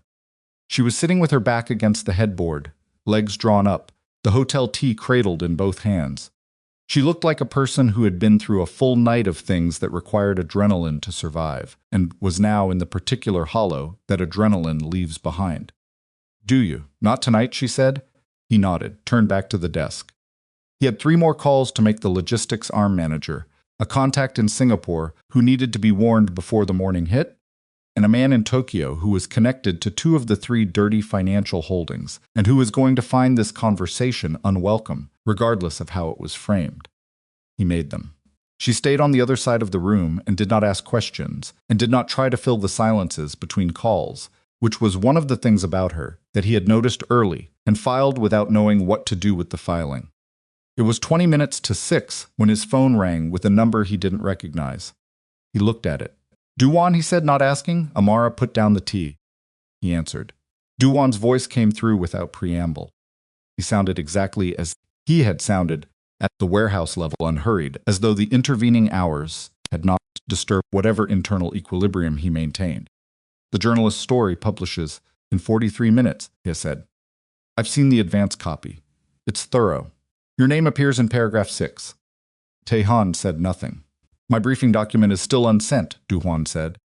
I want you to understand that I've made a decision to hold it. Not because of anything that happened tonight. Because the decision to send it now, when the publication is already in motion, has limited additional value and significant personal cost. I'm a pragmatist, not a sadist. Why are you calling? Taeyun said. To tell you that the document remains unsent, so that you know the choice you made on the dock tonight to tell me to send it has not cost you what it could have cost you. A pause. I don't do this as a gesture of goodwill. I do it because I think you should know the full arithmetic of where things stand. The full arithmetic, Taehyun said. The investigation that opens today will reach me, Duhwan said. My Singapore structure is more protected than I indicated last night. That part was partly true, partly positioning. But it will take damage. I'll spend 2 years in legal proceedings that will cost me money and access, and several relationships I've built carefully. He paused. And you will spend approximately the same amount of time in a process that, if your lawyer is competent and your cooperation is genuine, ends with your legitimate operation intact and your historical exposure resolved rather than prosecuted. You've already modeled the outcomes, Taehyun said. I model everything. It's what I do. A pause. The outcome I didn't model was the one where you told me to send the document anyway. That was not in my model of you, I know. It should have been, Duhwan said. That's the error I'm acknowledging. Not to you, to myself. And you are not the same person I worked for 5 years ago. I built my entire plan on a version of you that no longer exists, and I didn't account for what replaced it. Taehyun looked across the room at Amara. She was watching him. Her face was still. The war between us, Taehyun said. You said last night it wasn't over. It isn't, Duhwan said. But it's changed shape. What happens in the next 2 years through legal channels is a different kind of conflict than what happened last night. He paused. I don't concede. I want to be clear about that. I don't concede and I don't forgive the outcome. But I'm telling you that the knife I was holding is on the table, not in my hand, because the calculation changed. And if the calculation changes again, a silence, then we'll have a different conversation. He paused one more time. The woman's testimony will be the center of the investigation. Her cooperation, the depth of it, the specificity of it will determine how quickly and how completely the network is exposed. I want you to know that I understand this. He paused. And that I won't move against her. Not through legal means, not through other means. She was doing what her father asked her to do. There's a line I don't cross. The call ended. Taehyun held the phone for a moment. Then he set it down. What did he say? Amara said. He said he's not going to move against you. She processed this. Do you believe him? Taehyun thought about it honestly. I believe he means it at this moment, he said. Duhwan keeps his word when keeping his word serves his model of the situation. Right now it does. What it looks like in a year depends on what the investigation produces. That's not a guarantee. No, he said. It's not. She nodded slowly. Okay, she said that. He looked at her. You're not afraid. I'm afraid, she said. I've been afraid since I found my father's files in a box in his apartment and understood what they were. I've been afraid every day of the 8 months I spent inside your organization carrying them. She met his eyes. Being afraid doesn't mean you stop moving. The clock on the hotel desk read 5:58 a.m. In 41 minutes, a journalist was going to publish a story that would change the shape of both their lives for the next several years. In 4 hours, Choi would call with an approach to investigators. In some uncountable number of hours after that, Jang Do-hwan would be somewhere in Singapore, in Bangkok, in some other city that understood the geography of men who needed to rebuild, and the briefing document would still be on his phone, and the calculation would still be running. Taehyun stood up from the desk. He crossed the room and sat down on the edge of the bed across from her, not close, a foot of space between them, the hotel room's particular anonymous light making everything look slightly underwater. He looked at her, and she looked at him, and for the first time since the Gangnam Club they were in a room without an immediate crisis, requiring their full attention, and that absence of immediate crisis felt almost louder than the crisis had. I owe you something, he said. You don't. I owe you an explanation, he said, for why I didn't ask you what you needed when you came into the organization. Why I let you carry what you were carrying alone. He paused. I didn't ask because I assumed that what you needed was the same thing everyone in my orbit needed: protection, structure, the particular safety of being near someone with enough power to keep the dangerous things away. He paused. I didn't ask, because asking would have required me to be interested in the answer in a way that I wasn't ready to be interested. She was very still. You're not someone who needs to be kept safe, he said. You proved that thoroughly tonight. You're someone who needed to be actually seen. For what you were doing, for why. He stopped. I missed that. For 8 months. Taehyun, I'm not asking for forgiveness, he said. I'm just being accurate. She looked at him for a long moment. Outside the window, the sky was beginning to do the thing it does before. Dawn not lightening exactly, but shifting. The darkness acquiring a quality of something that hasn't committed to night anymore. Seoul at this hour was a held breath. You saw it eventually, she said quietly. Too late to have helped you carry it, he said. Maybe, she said. Or maybe if you'd known sooner, you would have tried to solve it your way. And your way might have gotten us both killed. She looked at the window. I don't know. I don't know if it was the right call. I know it was the only call I trusted myself to make, with the information I had. He said nothing. Your organization, she started. It's being handled, he said. Choi is good. The legitimate structure will survive what's coming. It'll take time. It won't be clean, he paused. But it was never going to be clean. Becoming something different from what you were is never clean. I think I'd been pretending it could be. She nodded slowly. The phone on the desk lit up. Not a call, a news alert, the kind that pushes through regardless of settings when a story hits a certain threshold. He didn't have to read it to know what it was. It's published, she said. She had seen it too. Yes, she set down the tea, swung her legs off the bed and stood. She walked to the window and looked out at the city. Seoul waking up, lights going on in apartment blocks, the first pale suggestion of dawn, beginning somewhere beyond the cloud cover that had been carrying this rain all night. He watched her stand there. She had sent her father's files into the world, and she was still standing. And the world was going to respond to those files in ways that would take years to fully understand. And she was standing at a hotel window in Incheon, watching the city she'd chosen to live in begin another day. I need to call my oversight contact, she said. They'll have questions about the specific transaction sequences. I should be available when the investigators make first contact. Yes, he said. And you need to sleep before Choi calls. I don't, Taehyun. She turned from the window. Her voice was direct and tired, and something warmer underneath both of those things. You've been running on nothing for 8 hours. You think better when you've slept. Sleep, he looked at her. 2 hours, he said. 2 hours, she agreed. He lay down on the bed without removing his coat, which felt ridiculous, and was also the only thing that seemed like an actual possibility in the present moment. And he looked at the hotel ceiling, and from across the room, he heard her voice begin low professional, the measured language of a woman who understood exactly what she had given the world tonight, and was prepared to stand behind it completely. He closed his eyes. He did not sleep for 40 minutes.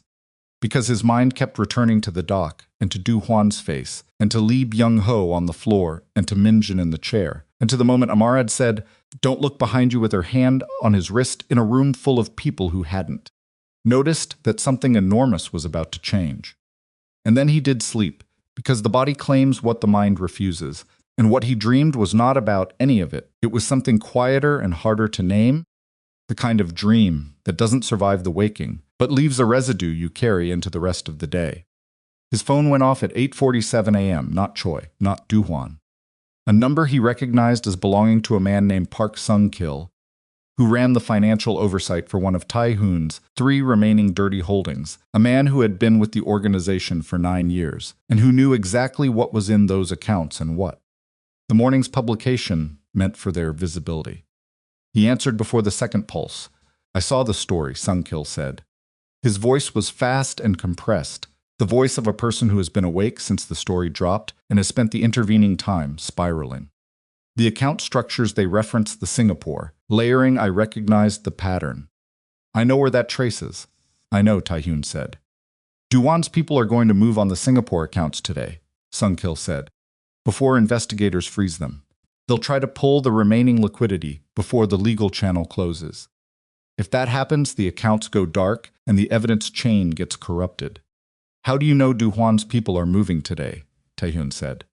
Very carefully, a pause on the line. A pause that lasted exactly long enough to tell him everything he needed to know about why this call had come at 8:47 a.m. instead of from Choi, and what it meant that Sung-kil had known to call the moment the story published, and why a man who ran financial oversight for Taehyun's holdings knew the specific operational details of Do Hwan's response timeline. Sung-kil, Taehyun said. His voice was completely flat. I can explain. He sat up on the edge of the bed. His coat was still on.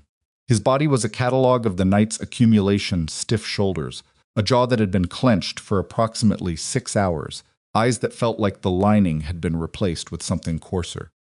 How many people inside my organization did Du-Wan reach? The silence on the other end of the phone was its own answer, and it was not the answer Tai-Yun had been prepared to receive.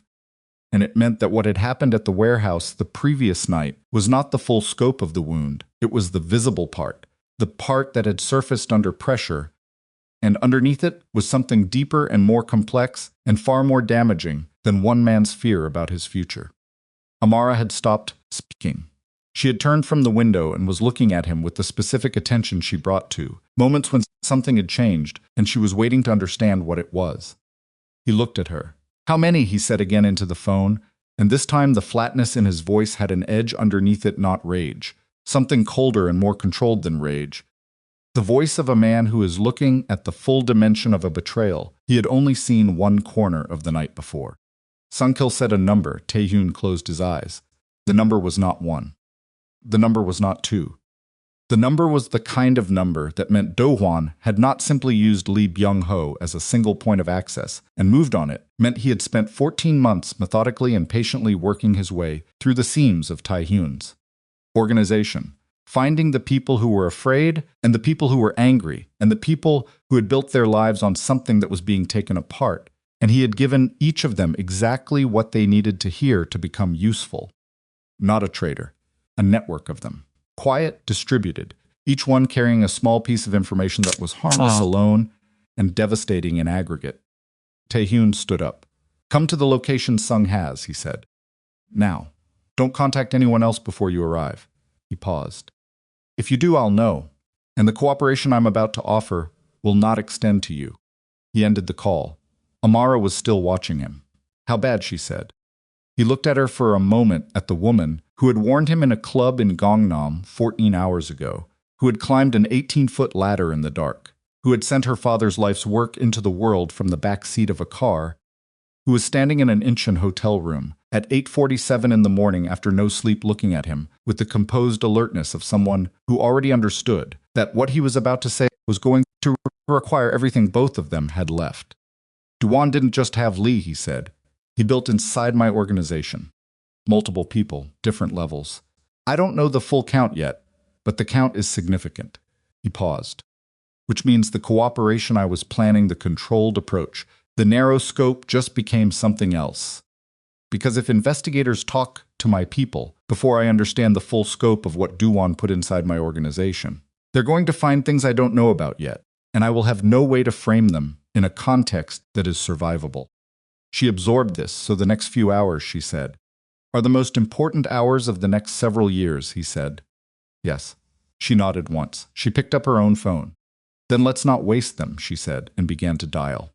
The next 4 hours were the most methodical work Tai-Yun had done in years, and methodology was the only thing standing between them and a situation that could not be recovered. Choi arrived at the hotel at 9:15 a.m. in a dark coat with a laptop bag and the expression of a woman who had been awake since 4 and had used the intervening hours productively. She looked at Tae-Hyun, looked at Amara, looked at the room, the 2 cups on the desk, the coat he hadn't taken off, the window with its view of an Incheon morning that had decided to keep raining, and she said nothing about any of it. She sat down, opened the laptop, and said, "Tell me about Sung-Kil." He told her. She listened the same way she always listened, without interrupting, without reacting, filing and connecting with the speed of someone who had spent years in rooms where information arrived fast and incomplete and needed to be made into something usable before the room changed shape again. When he finished, she was quiet for 11 seconds. "How many total?" she said. Sung-Kil confirmed 4 names directly. He believes there are 2 more he's less certain about. 6 potential compromise points inside your organization. Yes, and Du-Hwan has had access to these people for how long? The earliest contact was 14 months ago. Lee Byung-ho was first. The most recent one of the logistics coordinators, Sung-Kil believes, was approached approximately 6 weeks ago. Choi typed without looking at the keyboard. "The 6-week contact is the most dangerous," she said. 14 months ago, your operation was different. What your organization looked like 6 weeks ago is much closer to what investigators are going to be looking at. She paused. I need names. He gave her the names Sunkil had given him, and she typed them, and the list sat on the screen in the particular stark clarity that lists have when the things on them have weight. Here's what we're doing, Choi said. We are contacting the Financial Crimes Unit this morning as a cooperating party. Before we do that, in the next 2 hours, you are going to have a direct conversation with each person on this list. Not to manage their testimony, I cannot allow that, and I want to be explicit about that constraint. But to give each of them the same information, that you are cooperating, that you know their role, and that the cooperation you are extending does not automatically extend to them, but that their own voluntary cooperation will be weighed favorably against the alternative. She looked at him directly. Some of them will take that. Some won't. You accept that you cannot control the outcome, and you make the offer anyway. And the ones who don't take it, he said.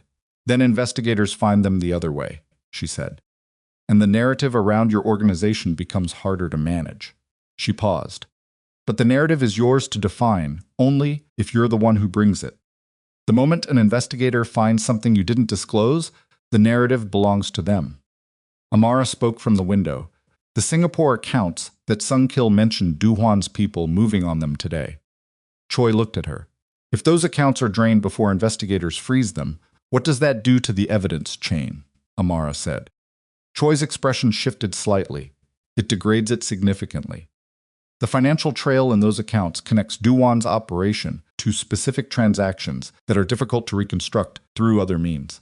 She paused. Where did that information come from? Sunkil called Taehyun this morning specifically to warn about it, Amara said. Which means Dohwan told Sunkil. Which means Dohwan wanted Taehyun to know the accounts were being moved. The room was quiet for a moment. He wanted us to try to stop it, Taehyun said. He had been turning this over since the call. If we move to freeze those accounts, if I contact anyone with reach into Singapore financial channels before we've made contact with investigators as a cooperating party, it looks like obstruction. It looks like I'm protecting the network rather than exposing it. It's a trap, Amara said. It's elegant, Taehyun said. Not admiringly, just accurately. Choi looked between them. Then we don't move on the accounts.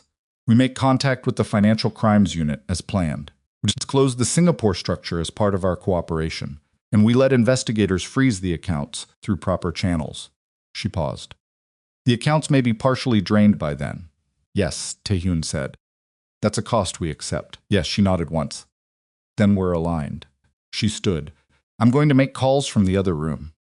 You have 90 minutes to talk to the people on that list before I need you clean and ready to make formal contact. She picked up her laptop, looked at Taehyun one more time. For what it's worth, the decision to cooperate is the right one. Not because it's easier, because it's the only version of this that leaves you standing in 5 years. She went into the adjacent room and closed the door. Taehyun looked at the list of names on the screen she'd left open. 6 names. 6 people who had been afraid or angry or both, and who had found in Do-won's patient attention exactly the kind of listening they hadn't been getting from the man they were supposed to trust. He thought about what Lee Byung-ho had said on the warehouse floor. You always just decided, and everyone else was supposed to follow. He thought about the 14 months of damage that had accumulated in the space between his decisions and the people who had to live inside them. Picked up his phone. He made the calls. 2 of the 6 took the offer immediately, a logistics coordinator named Han, who cried briefly and then became businesslike about it, and a financial liaison named Ryu, who had been waiting, it seemed, for exactly this call and received it with the relief of someone who has been holding their breath for 6 weeks. 2 others needed a longer conversation and reached the same place by the end of it. The 5th, a man who had been with the organization for 7 years, and whom Taehyun had genuinely liked, said nothing for a long moment, and then said that he needed to speak with his own counsel first, which was both his right and a reasonable answer, and Taehyun told him to do that and gave him Choi's contact information. The 6th didn't answer. 3 attempts, no answer, which told its own story, and it wasn't a story with a clean ending. He set the phone down after the 6th attempt and sat with that for a moment, the particular weight of a name on a list that remained unresolved. A person somewhere in the city making a choice that Taehyun couldn't reach or influence. He had done what he could do, The rest was outside his control. He was learning, slowly and at significant cost, to understand the difference between those two categories. Amara had moved from the window to the desk at some point during the calls. She had her own phone and her own list, the oversight contact, a preliminary conversation with the journalist to provide context the story hadn't included, and a long and careful call with an attorney she'd retained 18 months ago against exactly this contingency, a woman in Washington who specialized in whistleblower protections and who listened to the full account of the night with the measured attention of someone building a timeline in real time. They worked in the same room without speaking much, which was its own kind of communication, the particular comfort of two people who have survived something together and are now doing the necessary work of surviving its aftermath without needing to narrate what they're doing or why. At 11:20 a.m., Choi came back into the room. "We're ready," she said. "The Financial Crimes Unit has agreed to a preliminary conversation this afternoon. 3 o'clock, my office in Seoul." She looked at Tae-hyun. "You're prepared." "Yes," he said. "And you understand that prepared doesn't mean controlled." "It means honest, I understand." She nodded. She looked at Amara. "Your oversight contact has already been in communication with the unit this morning. You're listed as a cooperating witness with protected status. That protection is real, but it's not absolute. It means your cooperation is recognized, not that you're immune from scrutiny." She paused. "Your attorney in Washington should be on the 3 o'clock call." "She will be," Amara said. Choi looked at them both one more time, the appraising look of someone who has worked with difficult situations long enough to know the difference between the ones that hold and the ones that don't, and who is trying to determine which category this is. Whatever she concluded, she kept it to herself. "I'll see you at 3, she said, and left. The afternoon meeting lasted 4 hours. Tae-hyun sat across a conference table from 2 investigators from the International Financial Crimes Unit and a Korean federal liaison, with Choi beside him and a speakerphone connecting the Washington attorney, and he told them everything he knew. Not everything about every aspect of the organization's history. Choi had been clear about the boundaries of what cooperation meant versus what confession meant, and those were not the same thing, and the distinction mattered legally. But everything relevant to the network that Franklin Bennett's files documented. Every transaction that his organization had run through the compromised channels. Every name he could attach to every connection. The Singapore structure, the shell company layers, the specific arrangements that had seemed 4 years ago like the kind of pragmatic infrastructure that organizations like is simply used because the alternative was operating without necessary resources. He said it plainly, without softening it. Across the table, the lead investigator, a woman named Jung, who had the particular stillness of someone who had heard a great many versions of this conversation and was waiting for the places where this one diverged from the standard ones, listened and made notes, and occasionally asked a question that was brief and precise and cut directly to the part of the answer that mattered. At one point she looked at him and said, "Why are you here voluntarily?" He said, "Because I should have been here 2 years ago, and the fact that I wasn't is something I'm going to be dealing with for a while. Coming now is the least I can do." She looked at him for a moment. Then she wrote something and didn't respond to it, which was its own kind of response. Amara's session was separate, different room, different investigators, the particular protocol of keeping cooperating parties from cross-contaminating their accounts. Tae-hyun didn't see her for the duration. He sat in the conference room and said what he had to say, and answered what he was asked, and did not embellish and did not minimize. And by the time it was over, his voice was tired in a way that had nothing to do with the hours and everything to do with the particular exhaustion of sustained honesty about things you have spent years handling in the dark. Choi walked him out at 7 p.m. The Seoul evening was clearing. The rain had finally stopped sometime in the afternoon, and the streets were wet and reflective under the early evening lights. "How did it go?" he said. "As well as it could given the scope of what they're working with," she said. "You're cooperating. That's documented. What it produces legally will take time. There will be ongoing inquiries. There will be moments over the next year that are genuinely difficult." She paused. "But you're not running. That matters more than it sounds like it should." He nodded. "Lee Byung-ho came in this afternoon," she said. "His own attorney made contact. He's cooperating." "Good." The sixth name, the one who didn't answer investigators, located him through separate means. He's retained counsel and is not cooperating. She paused. That's his choice to make. Yes, Tae-yoon said. Min-jun is being interviewed tomorrow as a witness rather than a subject. His position is clean. She paused. He asked me to tell you he's fine. He's not fine, Tae-yoon said. But he will be. She almost smiled. I'll be in contact in the morning. Get some actual sleep tonight. You look like something the Han River sent back. She walked to her car. He stood on the pavement outside the building and looked at the street. Seoul in the aftermath of rain was a particular version of itself, everything washed, the lights refracting differently off the wet surfaces, the air carrying that temporary clarity that the city lost within a few hours as the traffic and density restored the usual atmosphere. He stood in it for a moment and let himself be still for the first time in approximately 20 hours. Amara came through the building's front door at 7:14. She looked exactly as tired as he felt, and she was carrying her jacket rather than wearing it, which meant the building had been warm, and she hadn't noticed until she was leaving. She saw him on the pavement and stopped. They looked at each other across about 8 feet of wet sidewalk. How did it go, he said. 4 hours, she said. They're thorough. Yes. They have questions about specific transaction sequences that will require me to go back through my father's documentation in detail. She paused. That will take time. Weeks, probably. I'm going to be in Seoul for longer than I planned. He said nothing. Is that she started? Yes, he said. Before she finished the question, she looked at him for a moment.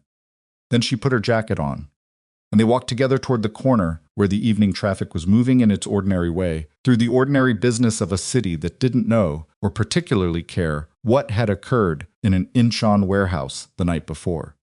3 weeks passed. They were not easy weeks. They were the kind of weeks that require the specific endurance of people who have committed to a difficult process and must now live inside it without the adrenaline of crisis to make the difficulty feel proportionate to what it's costing. Investigators called. Documents were produced. Choi spent 3 days in Singapore with a local legal team working through the account structures. The journalist published a follow-up story that included Tae-hun's name more prominently than the first one. And for approximately 72 hours, his phone received the kind of contact that kind of publicity generates: former associates checking the temperature, distant connections reassessing, a few people who had worked with him expressing the particular brand of dismay that is really self-interest dressed in concerned language. He answered what needed to be answered and did not answer what didn't. Min-jun healed.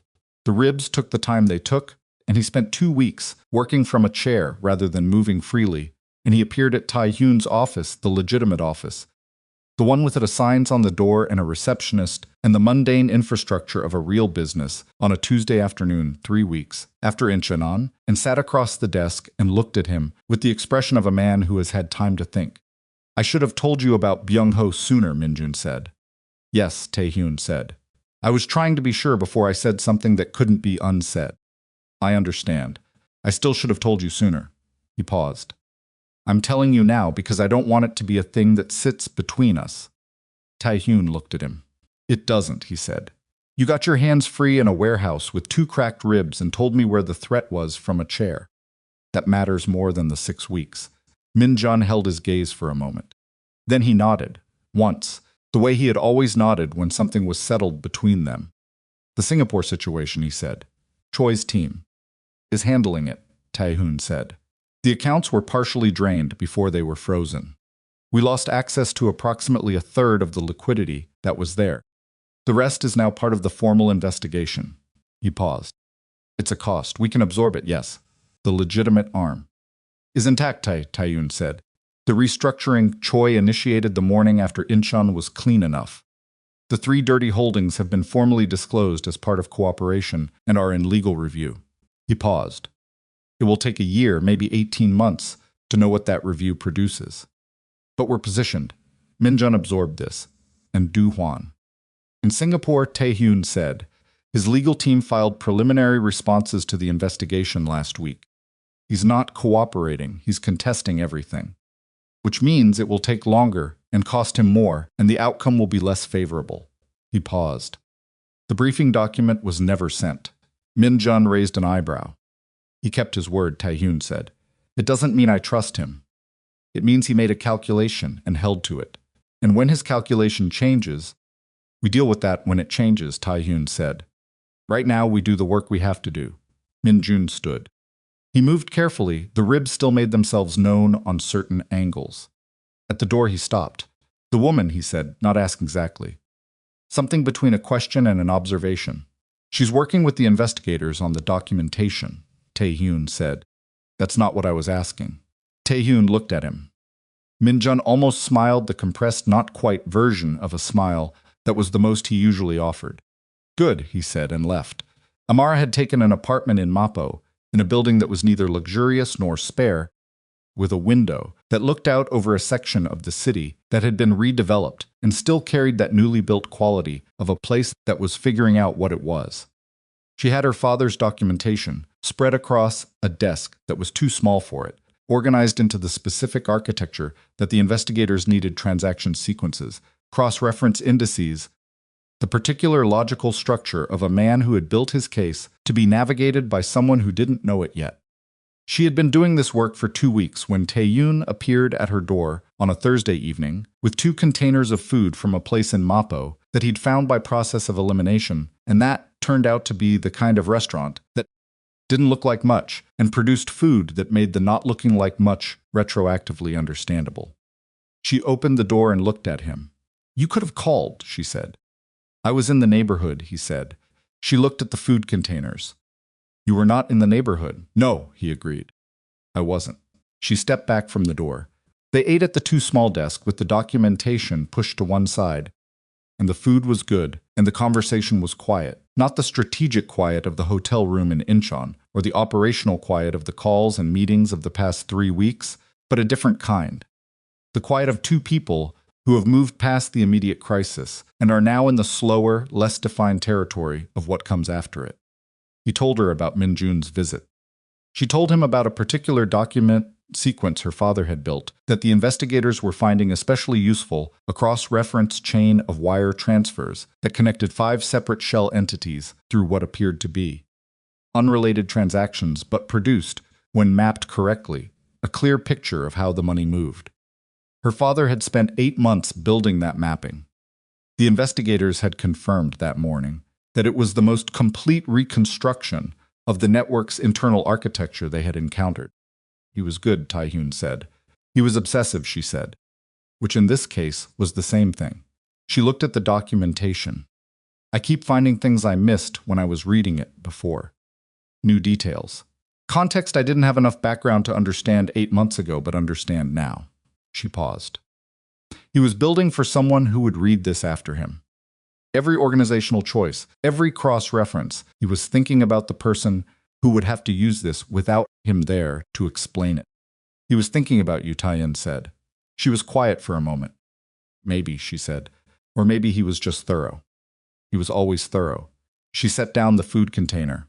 I used to tell him he overcomplicated things, that he documented everything twice when once was sufficient. She paused. I don't think that anymore. Tae-hyun said nothing. He looked at her across the 2 small desks, at the particular way she held herself when she was sitting something she wasn't going to say out loud, the stillness that was about compression rather than absence. He had learned to read her in the way you learn to read people you pay attention to over time, not through analysis but through the accumulation of small observations that eventually add up to a person rather than a set of behaviors. He would have liked this, she said, knowing the files got to the right people. Knowing the case he built is actually being used. She looked at the documentation. He would have had opinions about the organizational structure. He would have told the investigators what they were doing wrong. A pause. He was not a man who was comfortable watching other people do things he could see how to improve. Where does that come from, Tae-hyun said. She looked at him. What? That quality. Seeing how things should be done and needing to say it. She almost smiled.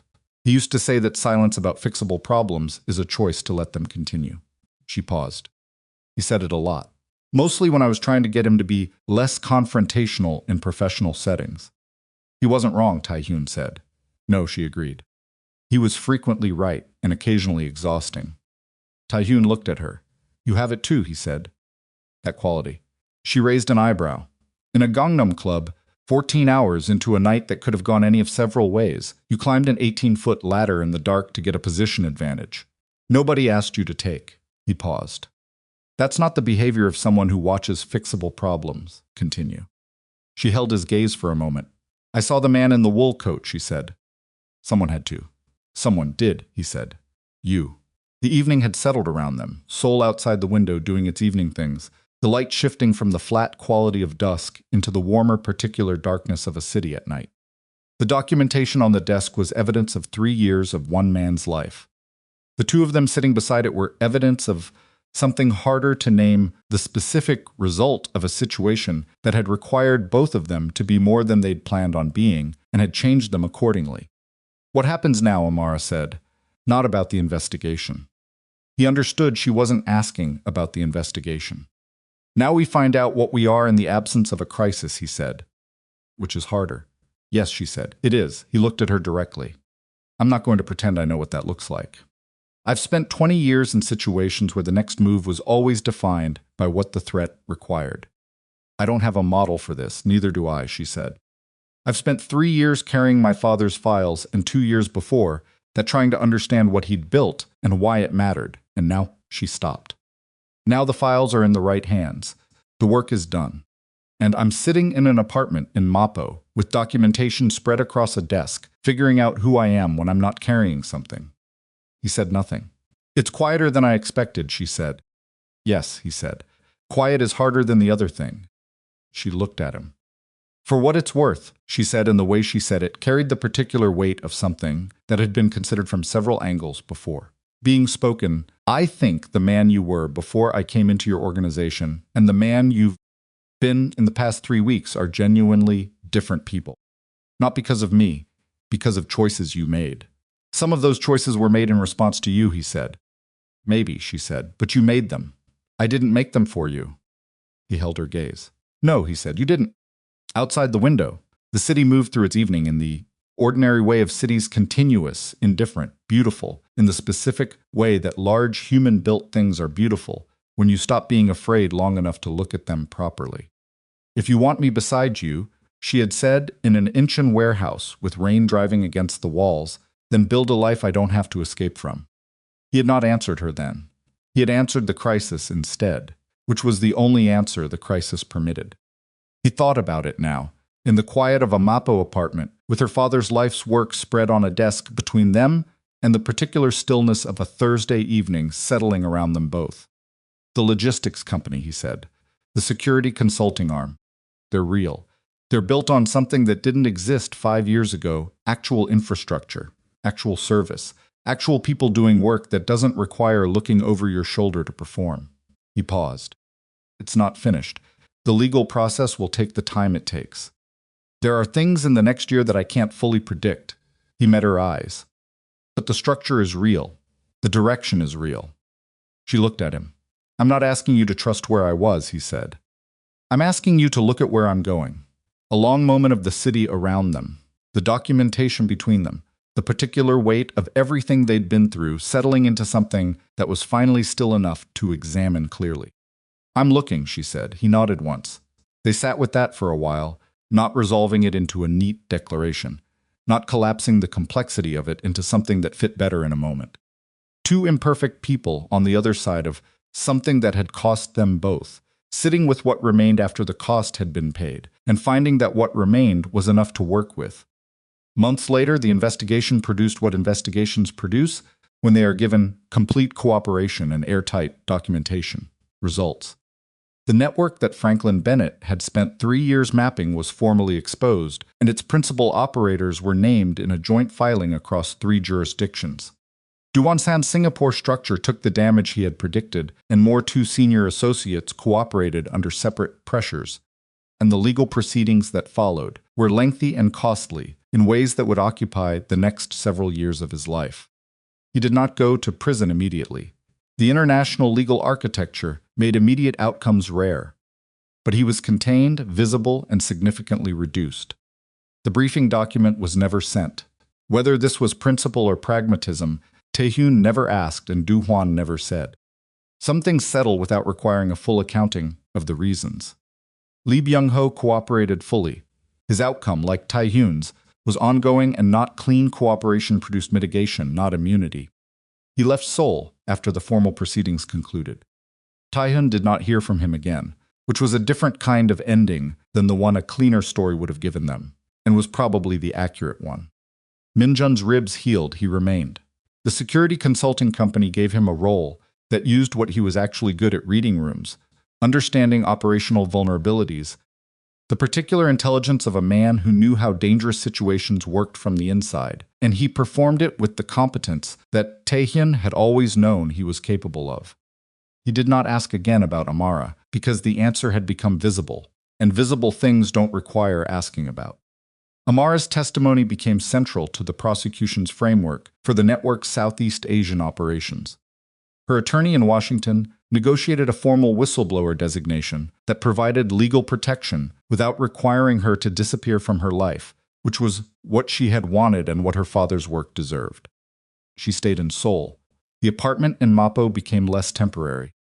The documentation on the desk eventually moved into archive boxes that she kept nonetheless, because they were her father's. And some things you keep not because you need them, but because keeping them is the closest thing to continuity with a person who is gone. One evening it was spring by then, the particular Seoul spring that arrives all at once. After a winter that has stayed slightly too long, Taehyun and Amara stood at a window in his office building's upper floor, looking out at the city. The Han River was visible from this angle, silver gray in the early evening light, and the skyline was doing the thing it did in this weather, the buildings catching the last of the sun on their glass in a way that made the city look briefly like something that had been put together with care. His phone buzzed once. He looked at it, an unknown number. A single line of text. "You really think the war is over?" He read it once. He read it the way you read something you've been half expecting without surprise, without the spike of adrenaline that the same message would have produced 8 months ago. He held the phone for a moment. Then he deleted the message. Amara had seen it from beside him. She didn't ask what it said. She had read it in the second before he put the phone away, and she was looking at him now with a direct, calm attention that was simply the way she looked at things she took seriously. "Not afraid," she said. He looked at her. At the composed, watchful face of a woman who had climbed an 18-foot ladder in the dark and sent her father's life's work into the world from the back seat of a car and sat across from investigators for 4 hours without flinching and told him, in the plainest possible terms, what kind of life she was willing to be part of. "No," he said, "I'm not the man I was when this started." She held his gaze. "Neither am I," she said. He put his phone in his pocket.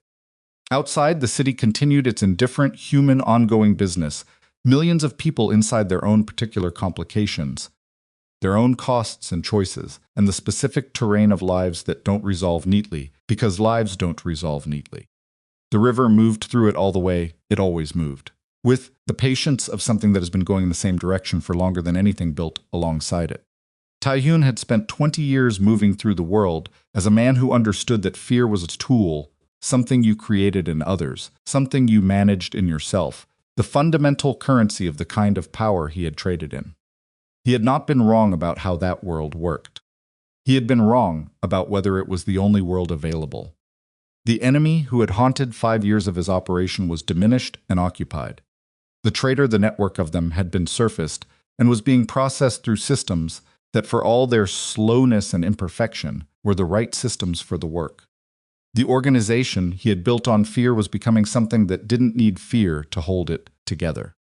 What he had instead was harder to name and harder to build, and considerably harder to maintain. He reached over and took Amara's hand. She did not make a thing of it. She simply let it happen and turned back to the window, and they stood there together looking at the city while the evening came in. The lights came on one by one across Seoul, and the river kept moving south toward the sea, the way it always had, the way it always would, indifferent and continuous, and in its indifference somehow exactly right.